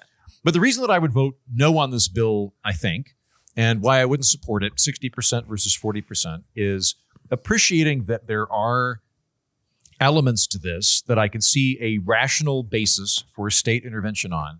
I think overall, I believe in parental primacy. I think that at the end of the day, unless it's a clear case of abuse that we all agree on, parents get to raise their kids how they want. And I would put parents in charge of their consumption of social media rather than a collective action from the state as a whole. And so the midpoint that would make more sense to me that could assuage both of these perspectives that I hold are if you had an opt-in for parents where Facebook, TikTok, Instagram had a thing on it that allowed parents to go, no, like you're just not going to do it. Maybe a curfew option where, you the parent log in and do you want absolutely not? Do you want it to restrict the amount of hours that your kid can be on it or when they do it? Or alternately, let them do everything. There are some kids that are perfectly fine with it. I don't know what my kids would be like. I don't know what Bella's going to be like. I imagine, given how good the parenting is that Bella is receiving, that she might be totally fine. And it might be a thing where a parent doesn't want to remove their kid from a social scene because they think it would be more deleterious than not having them in there. So that would be my inclination. My inclination would be to provide options for parents rather than a blanket ban. But again, I'm about 60% no on that, 40% maybe. Jen? I'm actually pretty sure. I think I'm pretty damn close to 100%. I wouldn't want to ban it at all for kids. Yeah. Jen, I love it when you're more libertarian than me. I get an erection. It's great. Please continue. Well, so first of all, like, how are we differentiating between websites? Like, what is social media and what isn't? Obviously, we're counting Facebook, probably TikTok. We're counting those, but like, does YouTube count? Because a lot of my little people in my life are really into YouTube. If you ban them from those things, can they still access Pornhub on the internet? Like, what are these things? Like, where do we draw the line? How do we say that you're allowed to use Google, but you're not allowed to use this thing because we've categorized it as social media? I think you're just trying to like divvy up the internet in a way that's just like not possible.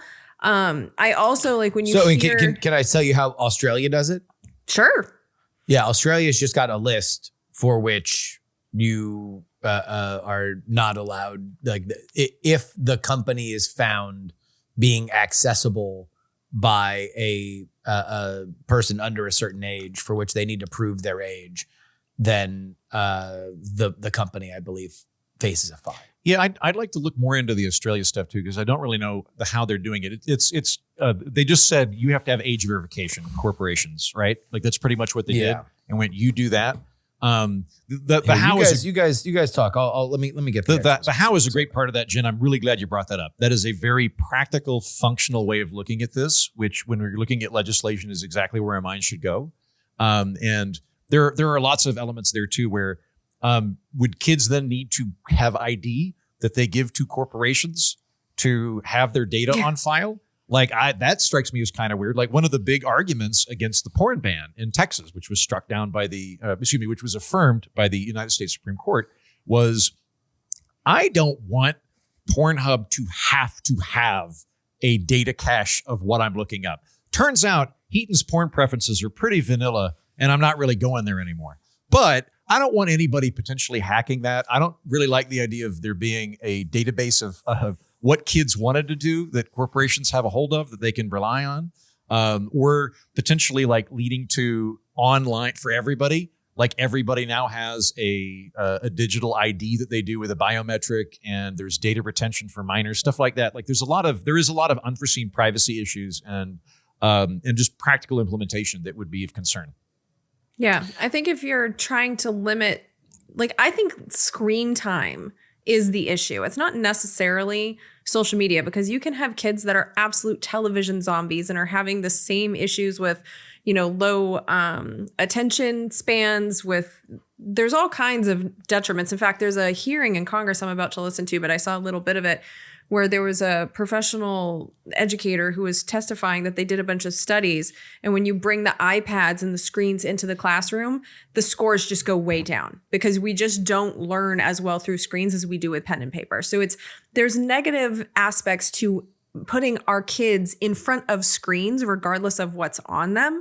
And even that said, like the harms that we're trying to prevent, like teenage girls getting anorexia because of social media. Well, I was told I was going to get anorexia because of Teen Beat. We were told that the television was going to rot everyone's minds. And then before that, I'm sure it was the radio. Like this is the age that they're growing up in. And to your point, Andrew, there's a bunch of Gen Zers that are now getting flip phones because they just want to be able to text and call, and they don't want to have screens on them all the time because they're aware of the addictiveness of it, and like in a way that it was new to us. And so we were the ones that, like, we didn't have the DARE program for the screens, we weren't aware. And so we got hooked. We scrolled uphill both ways.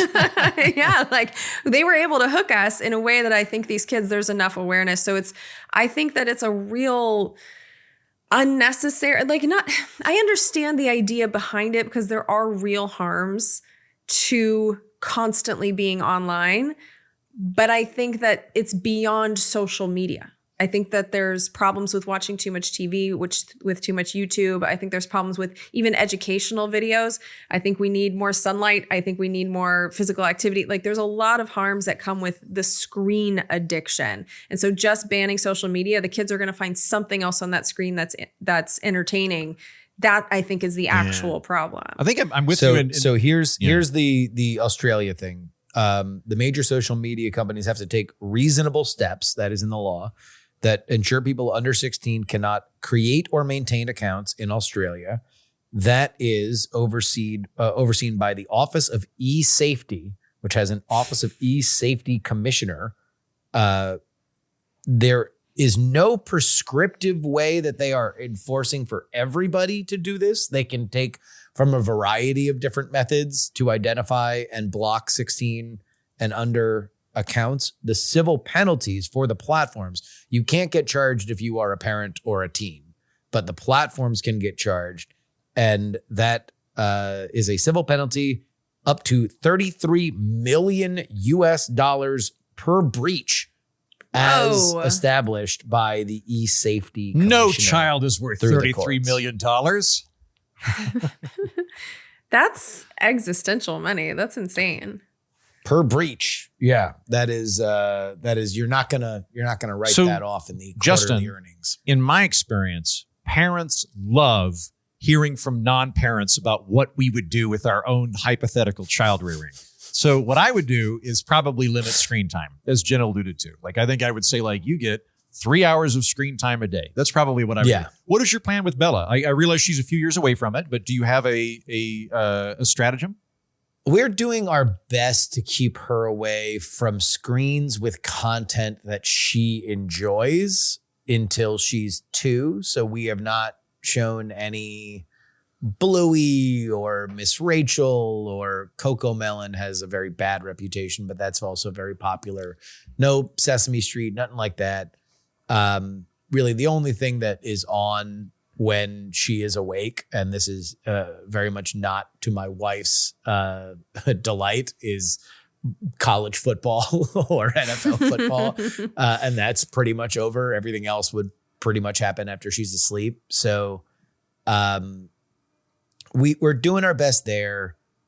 I don't know what the world is going to be like by the time that she's at like social media age. I mean, we're kind of fast forwarding like a decade ahead on stuff like that. I would imagine that she's going to have a little bit more of a educated sense of what the internet is and what putting out content is, in the way that, you know, a carpenter's a daughter would have a more educated way that a chair is made, just because of how we make money. I know that it will be it'll be a challenging and uphill climb for her to create any account that would be posting anything with our permission before she's like, you know, of a pretty advanced stage, considering what both me and her mother have seen in terms of like, look, when you're posting content with your kids, it gets a higher view count. You don't want to know who those viewers are. Yeah. I'm just going to tell you, like, it's a dark, dark, dark fucking world that watches kids content. You know, anyway, my dog Wallace was starting to go on 4chan, and I was bothered by some of the stuff he was getting into. I was like, I don't like this whole race realism thing. But then I was like, this is very impressive that my dog is participating on 4chan. I'm going to encourage this. Yeah, here's what I would say. And this is where I don't know where I would be on a law on it, but I do think that we should understand the difference between media with a fixed amount of advertisement allotment and media that is warped toward engagement because there is theoretically infinite ad allotment. So radio, television, the way that we understand it, cable television, satellite television, you have X amount of ad slots during the hour, right? And you are doing your best to sell and get the highest price per slot that you can have. On Instagram, they can sell as many ad slots as they can generate minutes for you on the platform.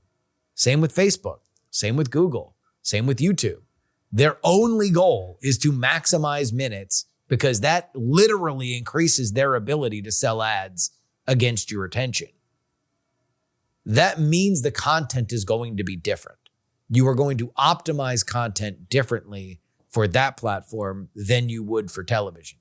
And part of that is just the changing, shifting way that media exists. But it is a big change. And it's probably a bigger change than we give it credit for, because I do think that we should meaningfully differentiate between fixed ad content and infinite. That's interesting. I've never thought about that, but that's a really salient point. Because I do think that is when we look at what is addictive, when we look at, you know, how much of our worst angels are being inflamed, literally just so somebody can try to sell you some bullshit like mosquito zapper for the 50th time, or like a foam roller. Like that's really what it is. You have to realize that, like, you are watching that, you're going down the rabbit hole with that content about like world events or fucking massacres, so they can try, like, maybe the 7th time they see the foam roller ad, they'll click buy now. Like that's the reason why you're getting that content. Sorry, I didn't mean to interrupt. But anyway, yeah, I mean, I think that's just something that we do need to be interested in. And I do think that the younger generation, Jen's right. You've seen people say like, I want to get away from it. I want to get away from this content because I do think that I am being manipulated by it more than I am learning from it.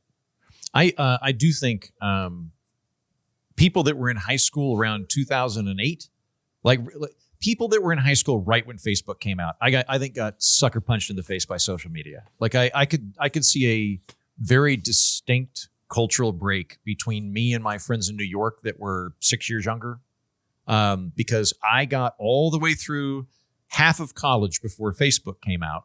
And even when that came out, we didn't have smartphones yet. So you had to access it on a desktop. You couldn't just access social media when you were walking around campus. And I'm glad social media exists. I'm able to stay in contact with a lot of people through it. I wouldn't get rid of it. But I feel like I got to go through the adolescent process without having any of those pressures. And now I think we're kind of compensating, where parents are thinking about that, of how much screen time, who are you talking to, that kind of thing. But right when it came out, like when I was in high school, this is going to surprise you, I was kind of a dork.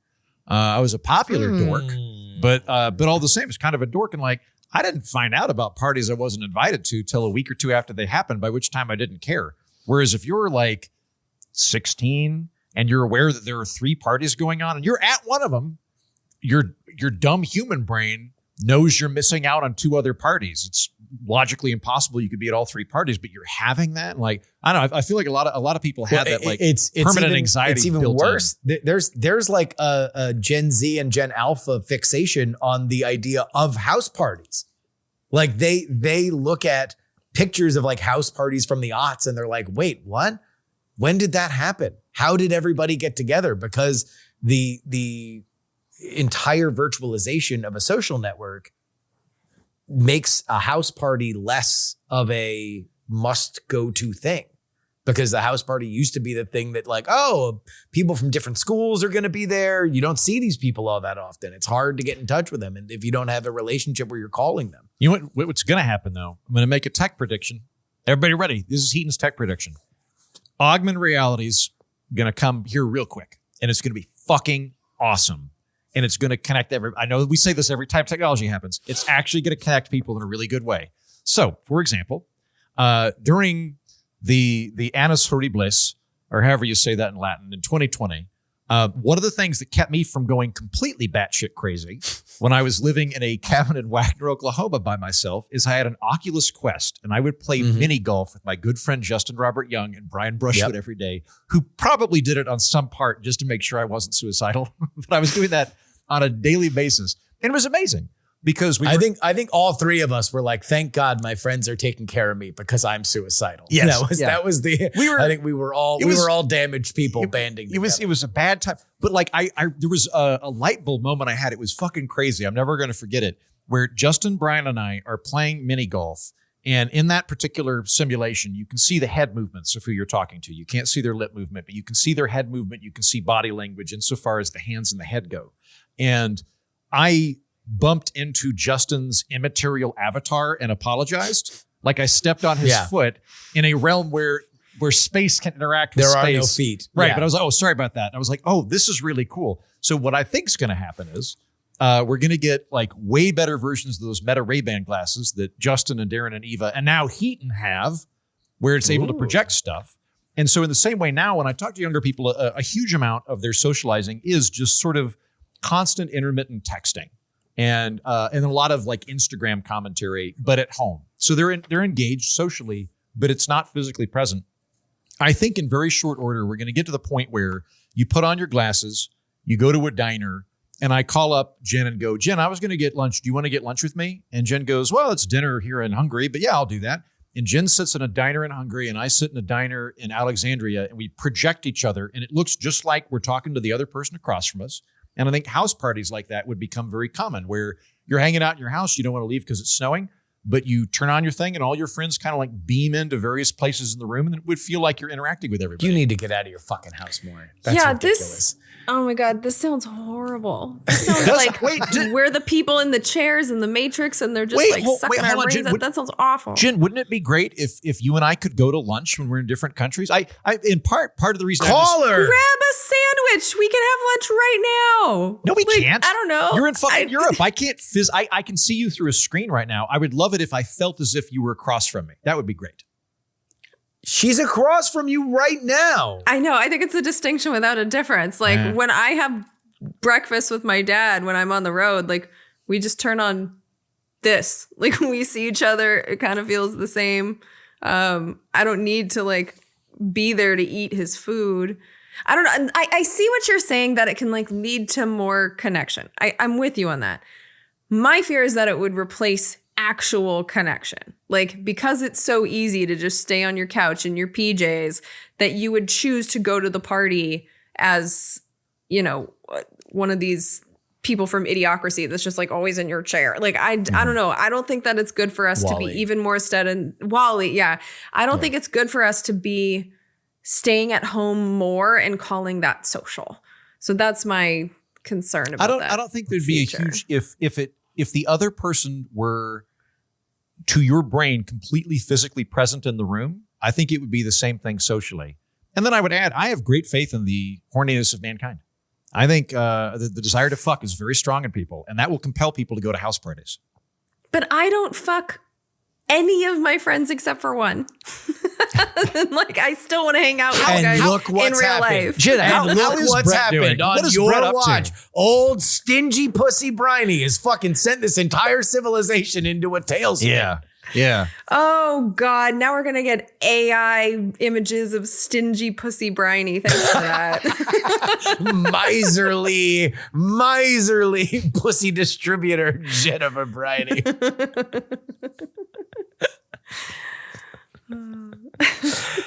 We're Not Wrong is a mailbag episode, segment 2. He said eloquently. We're Not Wrong pod at gmail.com is where you go to write the show. That sounded like a Trump speech.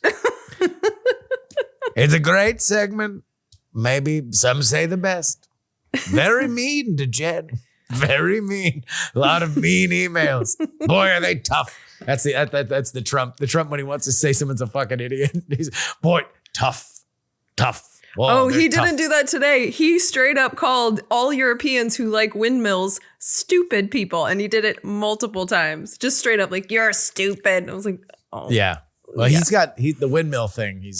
That's a fixed thing. He does not like the windmills. No, he doesn't. Normal writes, normal people aren't shouting their opinions into the X Twitter void minutes after news breaks. Normal people aren't spending hours writing passionately stupid emails for 3 people they've never met. Normal people have jobs, families, friends, lives. Normal people appreciate Heaton for bringing wit and context to complex and fraught topics. Normal people appreciate Jen for telling us what our representatives are actually doing instead of what they say they are doing. And normal people appreciate Justin for explaining the strategies and tactics of our politicians and how it leads them to the profoundly stupid actions that they take.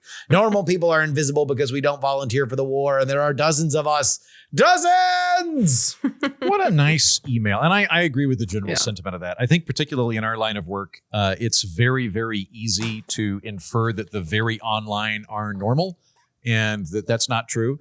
This is now like 5, 6, maybe 8, 10 years ago. When I was leaving New York and I was probably going to move to Austin, I visited a couple of other places too. I visited Colorado and I visited Portland. And when I was in Colorado, one of the things I was struck by was that people didn't have political shirts. They just had shirts talking about how great Colorado was. Like, I saw a lot of shirts of people that had the Colorado state flag or Boulder or Denver or whatever. And I was very struck. I was like, oh, when you get offline, most people are actually just pretty normal. Even here in my neighborhood in Alexandria, when I walk down the street and I talk to my neighbors, we don't like, we talked a little bit about Greenland the other day because one of my neighbors is Danish. So it came up. But like outside of that, for the most part, they're talking about parties. They're talking about their kids in high school. Just neighbor chat. And like, that's true. Most people are actually doing that. And they all work at the State Department. So it's like, My neighborhood's a bit more working class. I like that you think I'm someday I aspire to be at a. I didn't say they had good jobs. I said that they might work the Sbarro in the food court. Yeah. There you go. Yes, they're doing that. Yeah. I know this is going to be obnoxious, but I do kind of want to point out that what you just said as a good thing is why people in the rest of the world are getting kind of angry at Americans, because you're confirming what they think, that when we are going out in the street, that we're not really talking about it. We're not really doing anything. This is kind of why they are looking at us and being like, you're complicit in what your government is doing because you're not actively engaged in trying to stop it. Jen, do you want people to be hyper political or apolitical? mad, all of you. Just pointing out they all stay that they're right. All right. Well, I pick apolitical. I would rather people be apolitical in their day-to-day life. They all want us to. They all, unless everybody's fucking Les Mising, then they're gonna be mad. That's fine. Ain't I a stinker? Writes. I also had a cheeky MySpace profile that was taken wrong. There was a section on the profile page that was called "People I'd Like to Meet." I filled this paragraph with names: musicians, historical figures, actors, you name it. I filled it to the character limit, and I included a joke near the end of the wall of text saying, my real parents. I'm not adopted. Well, one of the waitresses at a family restaurant walked up to my mom one morning and asked her if I was adopted. She was very confused when my cheeky little comment was outed. They were pretty pissed off. I still think it was funny. That is funny. Well done. I used to introduce my dad as my biological father. I just thought that was a funny thing to do. Kudos to you. One of my friends in elementary school told my sister she was adopted, and none of us knew that she believed it for years. And was apparently pretty upset about it. I heard a story. Sorry about that, buddy. Amongst a friend of a friend network where a couple had IVF and realized 8 months after giving birth that it wasn't their baby. And another couple had given birth to their baby and they had to switch babies 8 months after they were born. That's horrible. Yeah. Oh I feel like that's going in the Yelp review. Lose their parents. That's so terrible to get taken away from the people that have cared for you for 8. Oh my God, I can't. Yeah. I mean, having seen an 8-month-old, their opinions are pretty malleable. So yeah, I gotta say, I don't really like kids till they can talk. I'm coming around on Bella, but really till they can talk, I'm just like, they're pupa. But I think for the parents, that is like a nightmare scenario. That is horrible for all of them, including the babies. The baby doesn't fucking know what's going on. They could be raised by fucking robots and they wouldn't know. You know what's weird? Bella knows who you are. Yes, and they will know their parents like within the 8 months the first 8 months, you were literally just like feeding them, wiping them, and making sure. So wait, hold on. So I was an IVF baby, and both of my parents are black, and I've always just assumed that the white thing is like a byproduct of the IVF bit. Oh my God. Don't start using the N-word now. You're not allowed. God, what an arc. We don't use that in our house. He just started like the political orphanage, but with non-racist but animated N-words, like that would be God. I don't know how much more I would pay.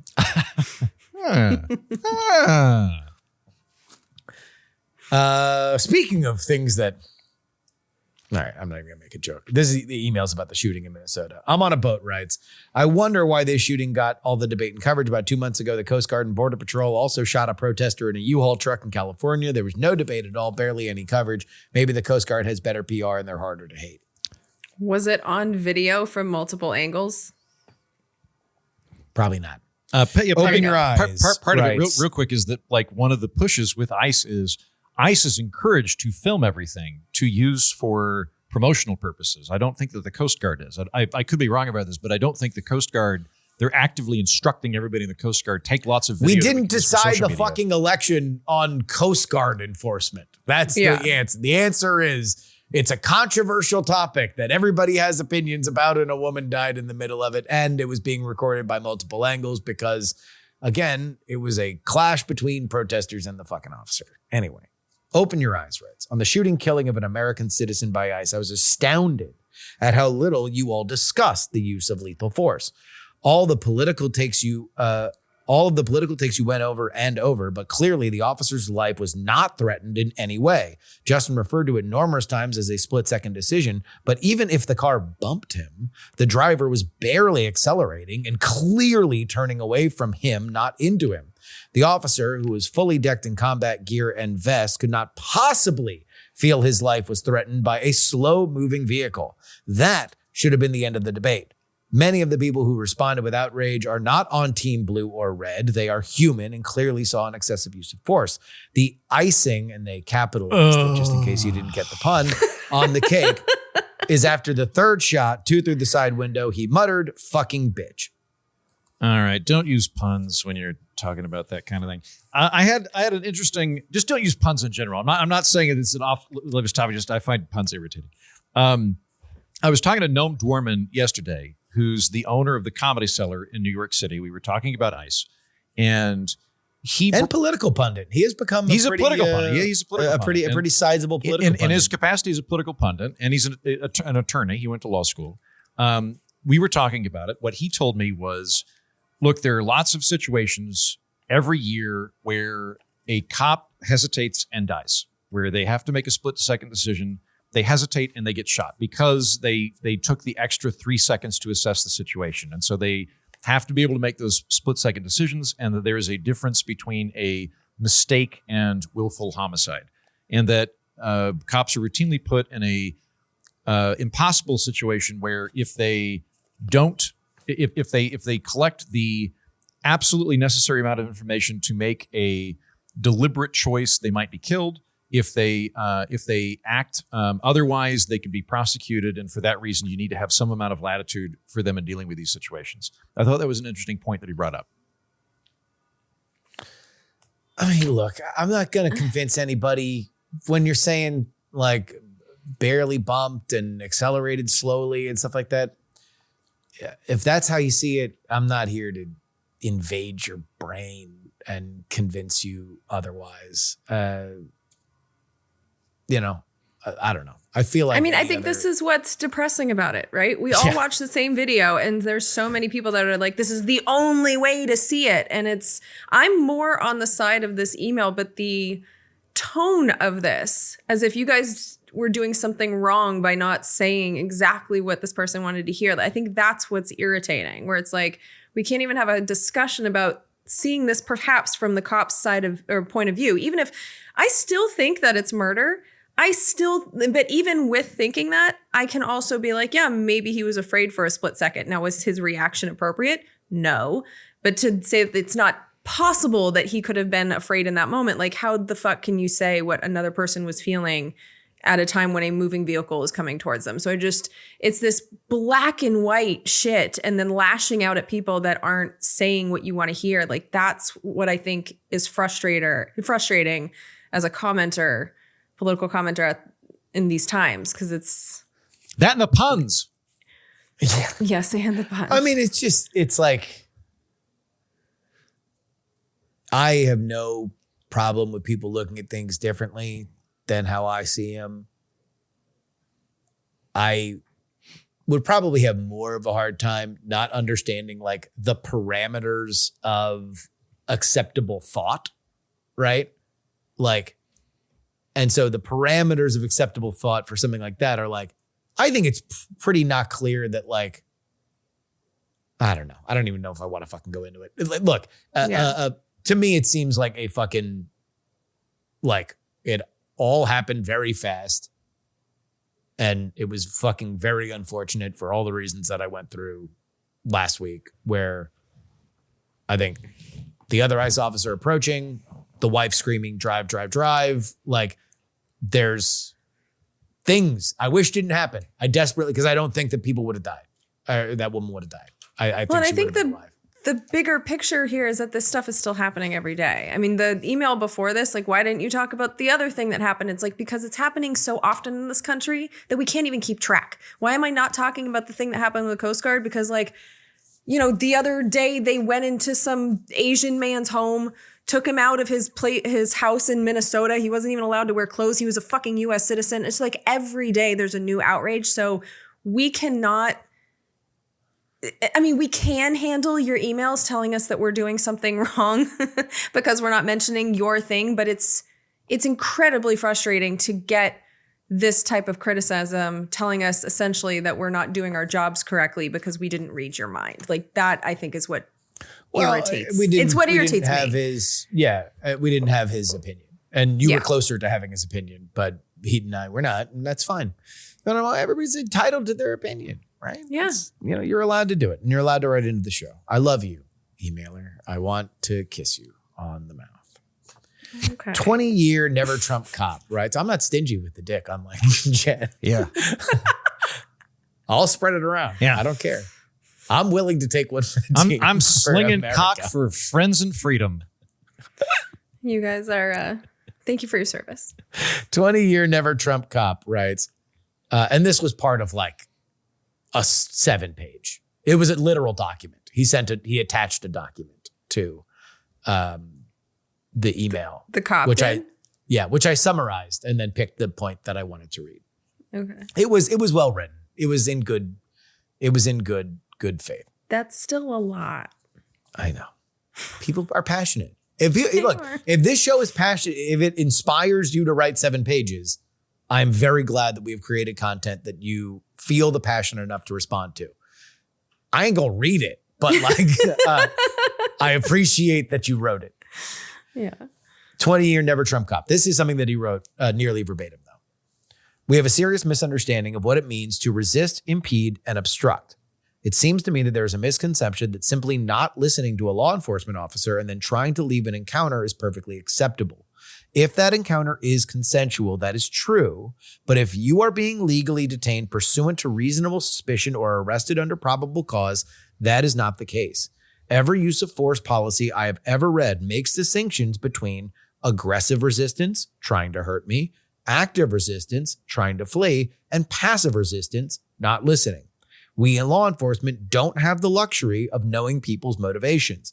Is your passive resistance your end game, or are you simply waiting to escalate to a higher level? As such, we use the force necessary to overcome that resistance and often prevent it any further. And all I want to say in coda to that before we open it up to discussion is that regardless of what you think of that incident, regardless of what you think of policing in general, these are the rules that cops are trained on. And I do want people to at least understand that. Go ahead. I think we need to make a distinction between cops who are trained and whatever the hell these ICE agents are, because I think that's a big part of the problem. There really are rules that cops understand that these ICE agents don't. But regardless of that, no matter what the training is, because I'm not sure if this is confirmed, but it's been rumored that cop, Jonathan Ross, was actually one of the trainers. He was a veteran officer. Yeah, no level of resistance that was going on that day warranted the death penalty. I think, as the other emailer said, it was an excessive use of force. And so thank you for telling us those distinctions. But in this case, I don't think it matters. All right. Proposed California wealth tax, which, by the way, of the 3 things that we talked about, including the Patreon topic, the most emailed in about was the California wealth tax, not the shooting in Minnesota, nothing about Iran, absolutely jack shit. No one had anything to say about Iran. Oh, it was a lot of emails about the California wealth tax. Here we go. Yeah. Hell yes, writes.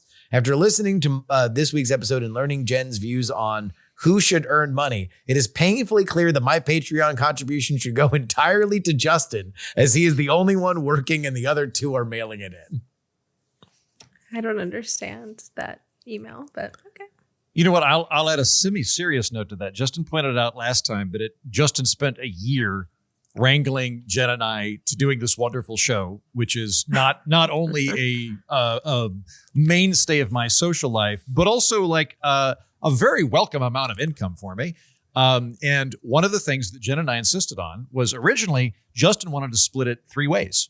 And Jen and I were adamant that we do this 30-30-40 and that Justin get more money because Justin is putting it all together. And I'm very glad that we did that. I think that has I don't think Justin is the type that would resent us But I don't want to even have to second guess it. And I'm glad that we did that. So listener, know that Justin is being fairly compensated, and that I wake up and read stories and take notes and shit, and I deserve that 30% of the $12 you sent in. I don't know, man. I don't know. Maybe we put this up for a plebiscite and we go to an 80-10-10. we let everybody vote on how the money's spent. Yeah, I don't know. Yeah, all right. I don't know. I'm a man of the people, Heaton. I'm a man of the people. Yeah. Whatever the people want, I'll do. I'd say that it's rare, but there have been a few episodes, I'm guilty of it, and so is Andrew, where we don't read the topics. And Justin's just like, you have to do one thing. Just read the fucking thing. I even summarize it for you idiots. Like, there's been a few where we just do deserve the 10 for showing. I think the one thing that we've stopped. I said it's rare, Andrew. Yeah. That is my greatest frustration is when we shit on the topics. That's the only. Oh, I know you get so mad. We haven't done that in a while. Yeah. But it's like it's shitting on the topics that is always the great frustration. Yeah. And honestly, that's me that does that. Andrew doesn't do that. That's always me. I think it's a very bad idea to tell listeners the topic that we've selected is not worth your time, but you've been better about that. Well, thank you. Value Mart writes, the ancient Romans had a more accurate model for value. A thing is worth what somebody will pay for it. This is no different with labor, capital, Pokemon cards, etc. The uncomfortable truth for socialists is that wealth is generated in large part not by work, quote unquote, in the sense of toiling for hours in some readily respectable role, but in entrepreneurship and investment, which largely consists of people predicting the future. Call it the boogeyman speculation if you'd like, but this is very much where perhaps most value originates. Most laborers are unable or unwilling to engage in this activity and therefore are not rewarded for it. One of the things that Adam Smith got wrong was labor theory of value. This was a really long-held idea that something is worth money because of the time and effort that went into it. And you can disprove it pretty quick by, if you put a lot of time and effort into a submarine that leaks, it's not worth anything. Like half a submarine's worth nothing. And so, in terms of what we pay for stuff, it's what you're willing to pay for it. That's ultimately how we make those decisions. Billionaires Kill writes, Heaton, you said you're not worried about the ceiling of wealth, but the floor. And I think you and Jen agree on this more than is expressed. But if I might speak for Jen here, I think she would have no problem with billionaires if everyone had financial stability. I know I feel that way. The thing that most people against billionaires all agree on is that people should not have the ability to hoard that much in resources when there are people who have nothing and suffer due to it. By all means, if we eradicate poverty and homelessness, billionaire on. But the disparity is what makes the fact that billionaires exist such an infuriating state of affairs. The question presupposes that billionaires cause poverty, or alternately, that billionaires are a surplus phenomenon after basics have been met, or that eliminating billionaires would reduce poverty. And that comes from a presumption that we have a zero-sum world where wealth is not created, it is allocated, which I do not think is accurate. We don't live in that world, very fortunately. If I build a house and you pay me for the house, we've created wealth, we've created value. We're not just divvying it up. And that's a very good thing. So if somebody gets money by creating value, it's great.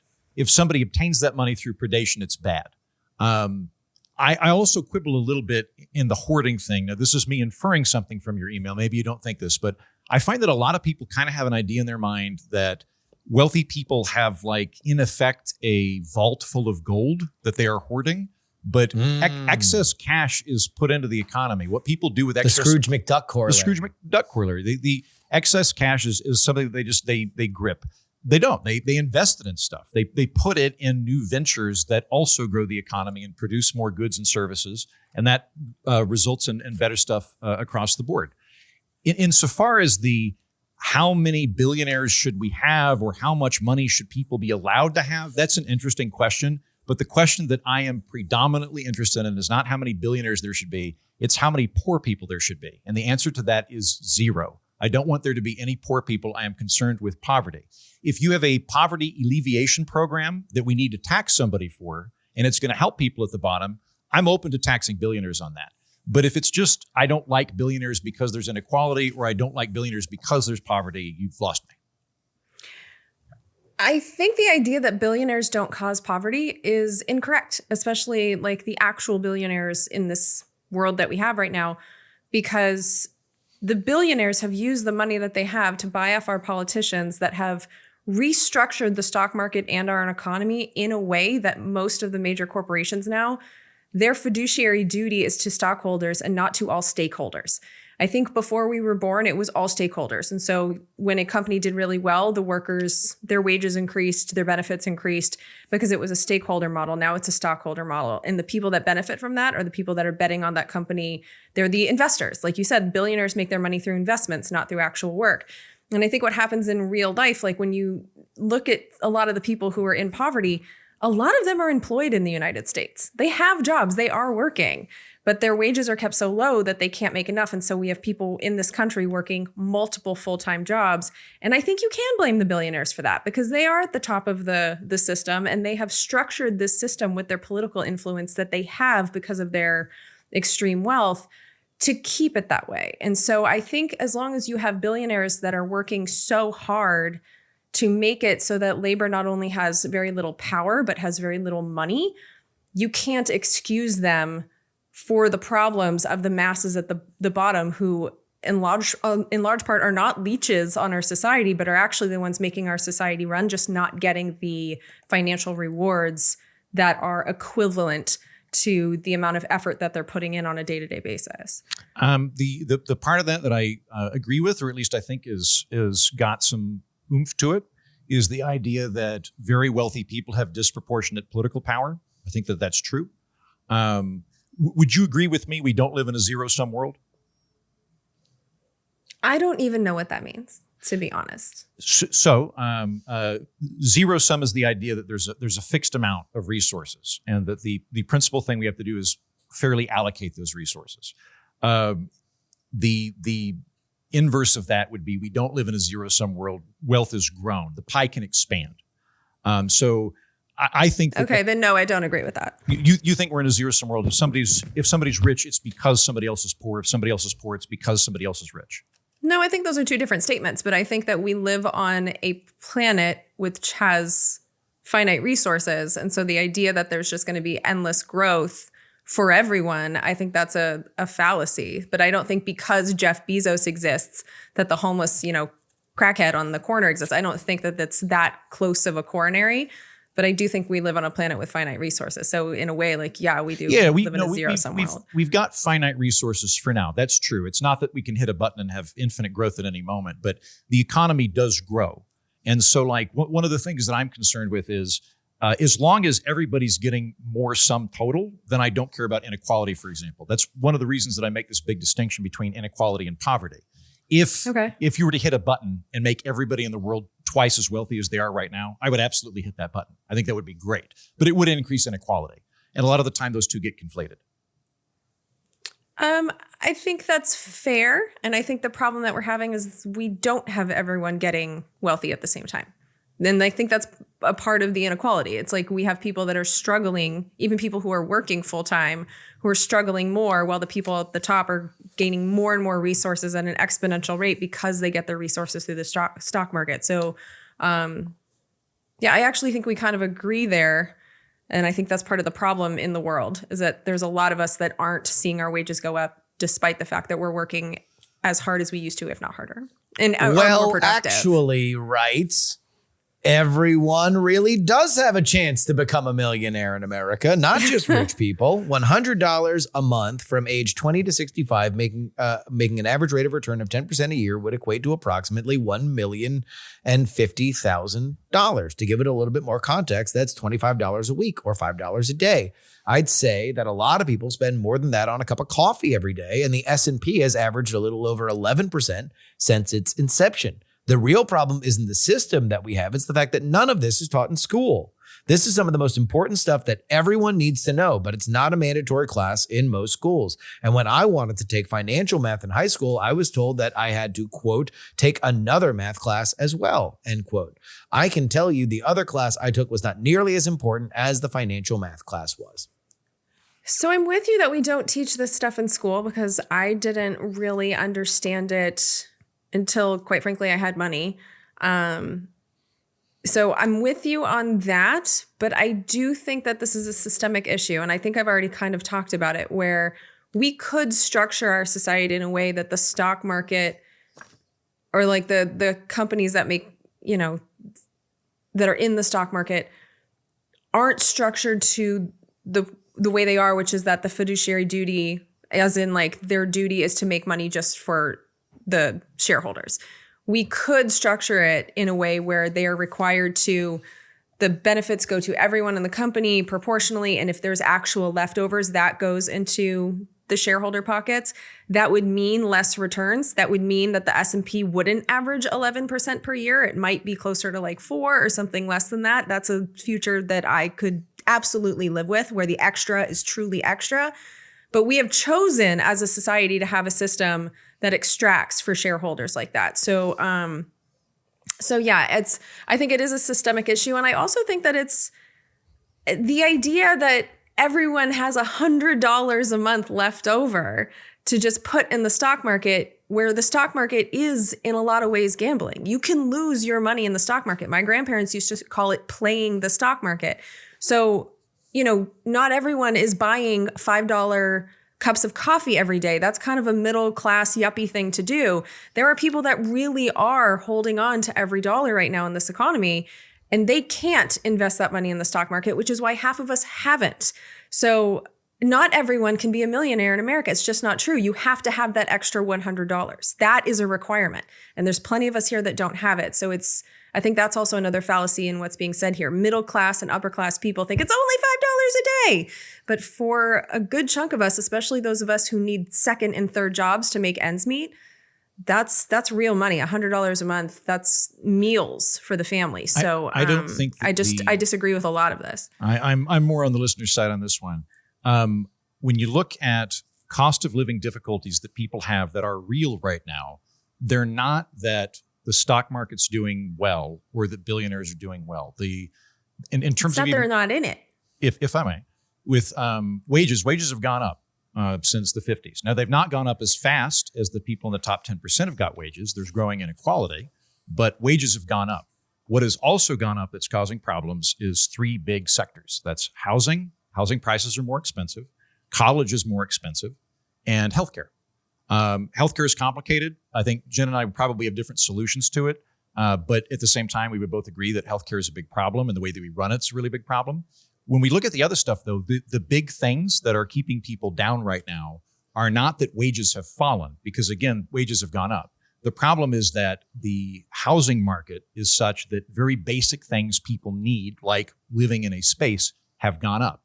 And that, I think, is pretty clearly a result of restricted supply, where we've had these massive NIMBYist movements that make it, cue the heating thing, make it difficult to get a house. You can't have more house. We don't allow enough housing to be built, and therefore housing costs more. And that's a really big part of it. I don't think it's extractive. I think that, I don't know. It sounds like, Jen, your solution would basically say, like, some board would be correct me here. Andrew, don't make me. Okay.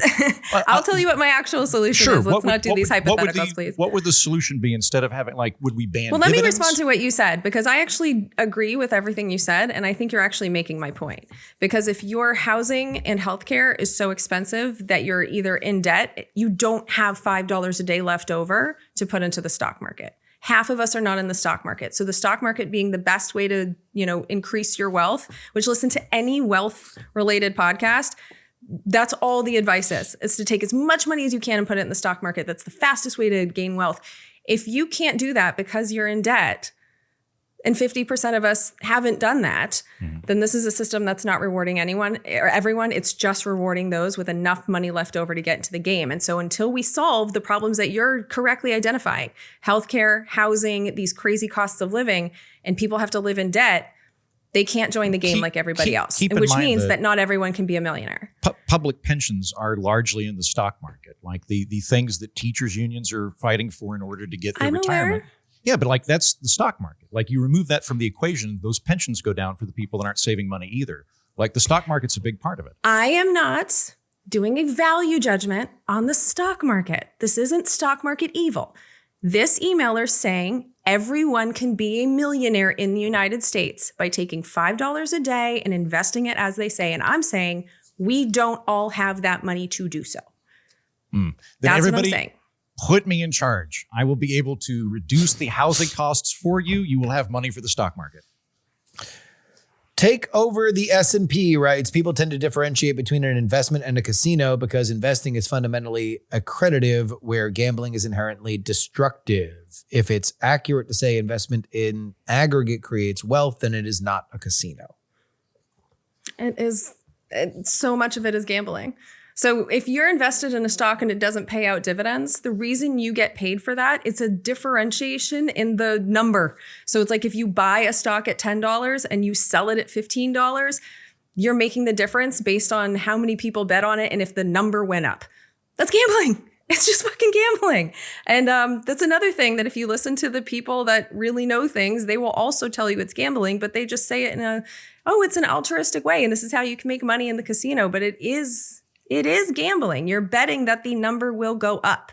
In a lot of cases, it really is that simple. Yeah, but if you were to, most advice, and I think you and I both follow this, is you shouldn't pick individual stocks unless you know the specifics of that country, that company and sector. You should put it in an index fund for the S&P. In which case, what you're gambling on is just that the economy is going to grow. That if the economy grows, you get a chunk of the economy. So that's an investment.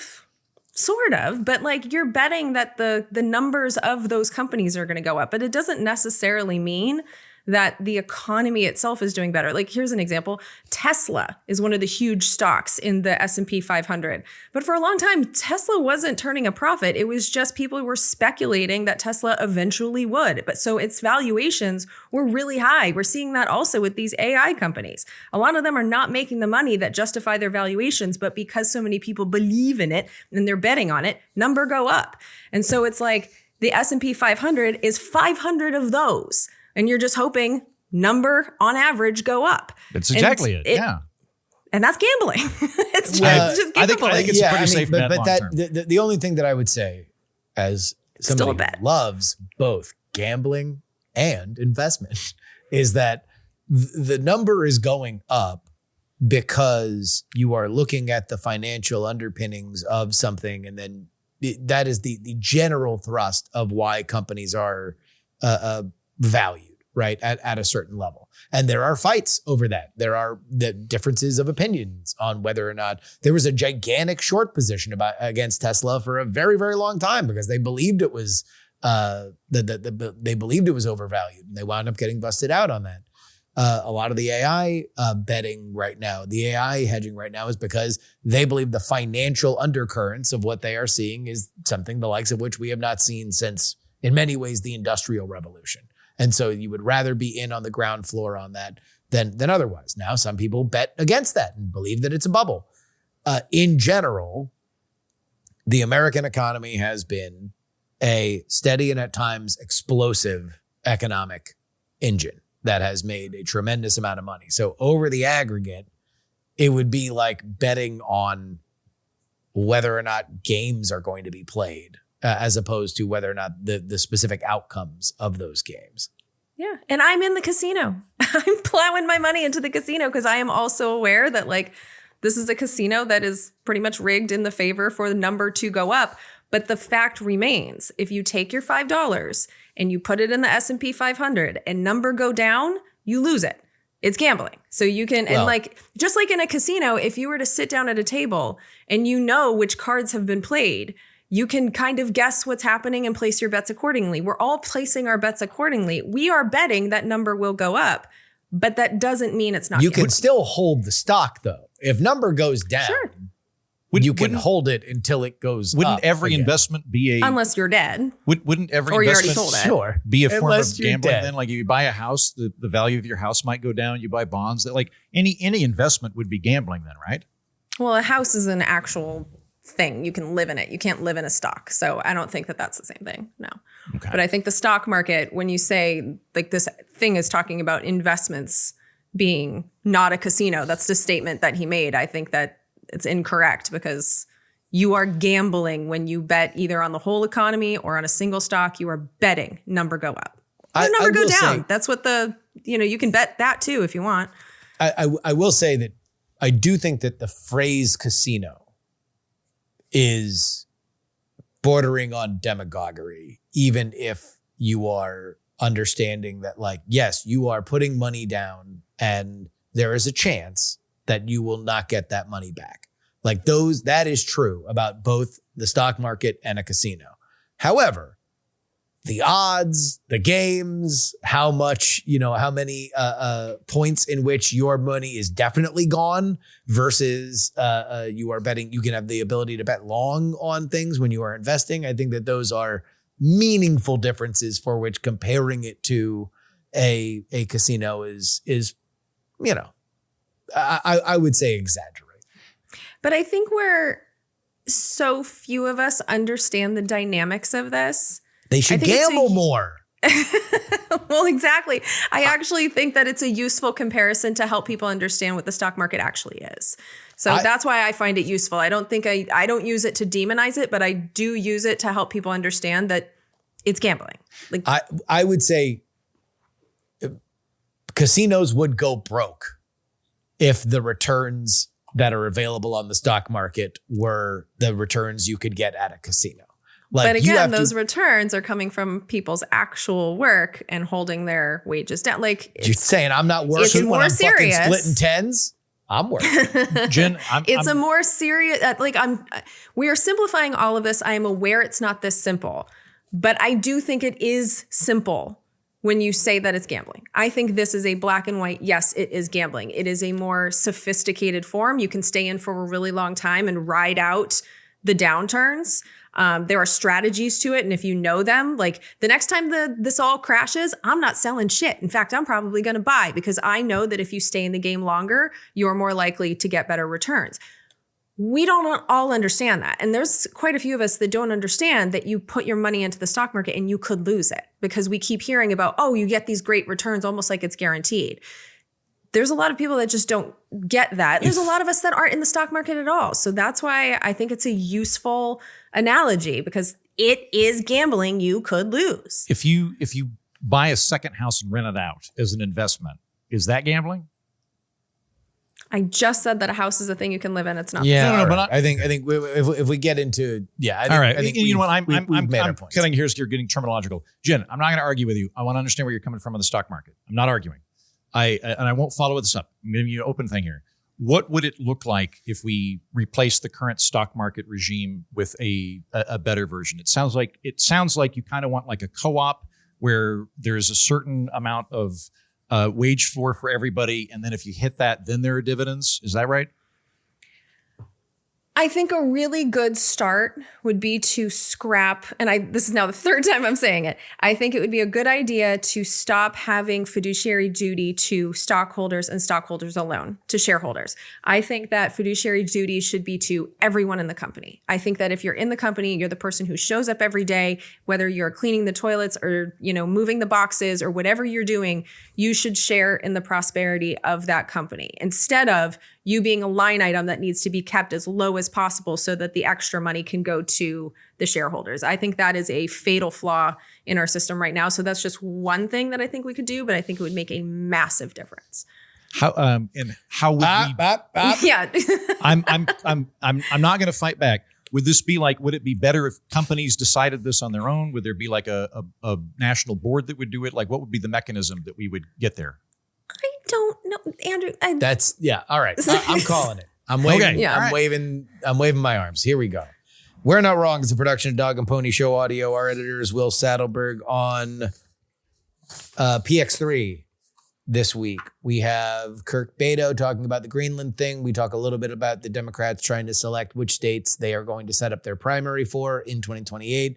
And the great Julie Grace Ruffke comes on the show to talk. She's a congressional reporter who is launching a new vertical that is going to be fucking awesome. I'll tell you guys after we're done recording because it's kind of off the record stuff. But she talked about the vibes in Congress and what people are feeling going into a midterm year. It's a great show, PX3. And then Friday's edition, we'll have Ryan McBeth talking about war. So if you want more of this Greenland stuff, more of the Venezuela stuff, more of the Iran stuff. Ryan McBeth will be on Friday. Mr. Andrew Heaton, what person is bedraggled coming into the ORF? The bedraggled individual coming into the ORF is the world's foremost expert on Martin Luther King Jr., Dr. Claiborne Carson, who was handpicked by MLK's widow, Coretta, to compile and organize his letters for him after his death. We have a really interesting conversation on MLK's legacy and specifically talking about colorblindness. What is colorblindness? Should it be the goal? What does that look like? We also talk about the three approaches that civil rights leaders took during the civil rights movement. So it's a little bit shorter episode, but a very good episode. I follow that up on the bonus side with a rebroadcast from a conversation I had with Hannibal Johnson, who is a pillar of the Tulsa community.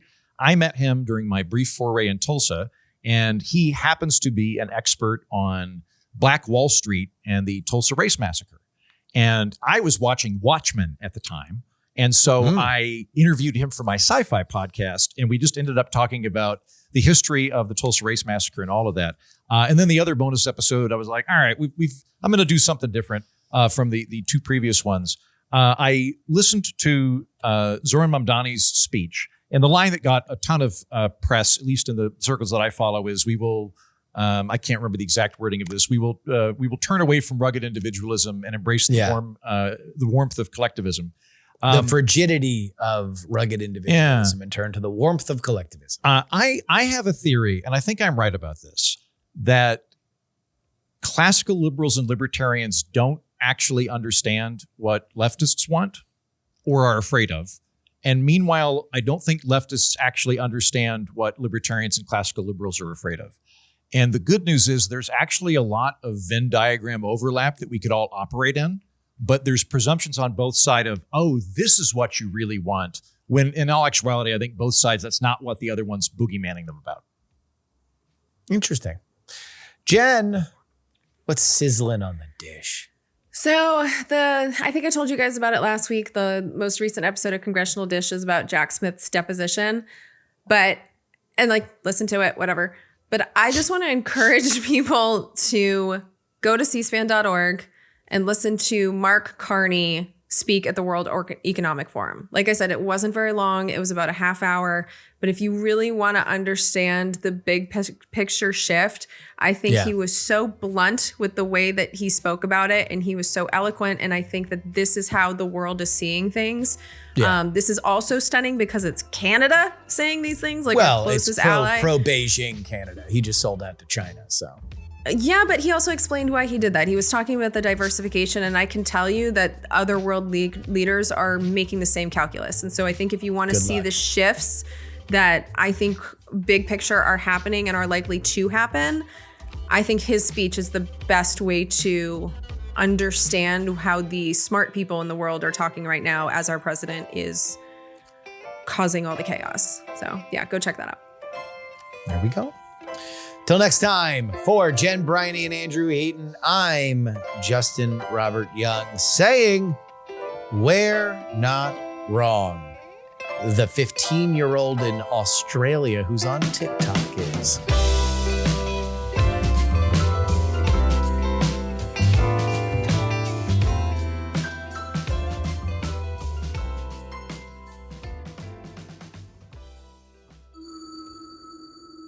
Dog and Pony Show audio.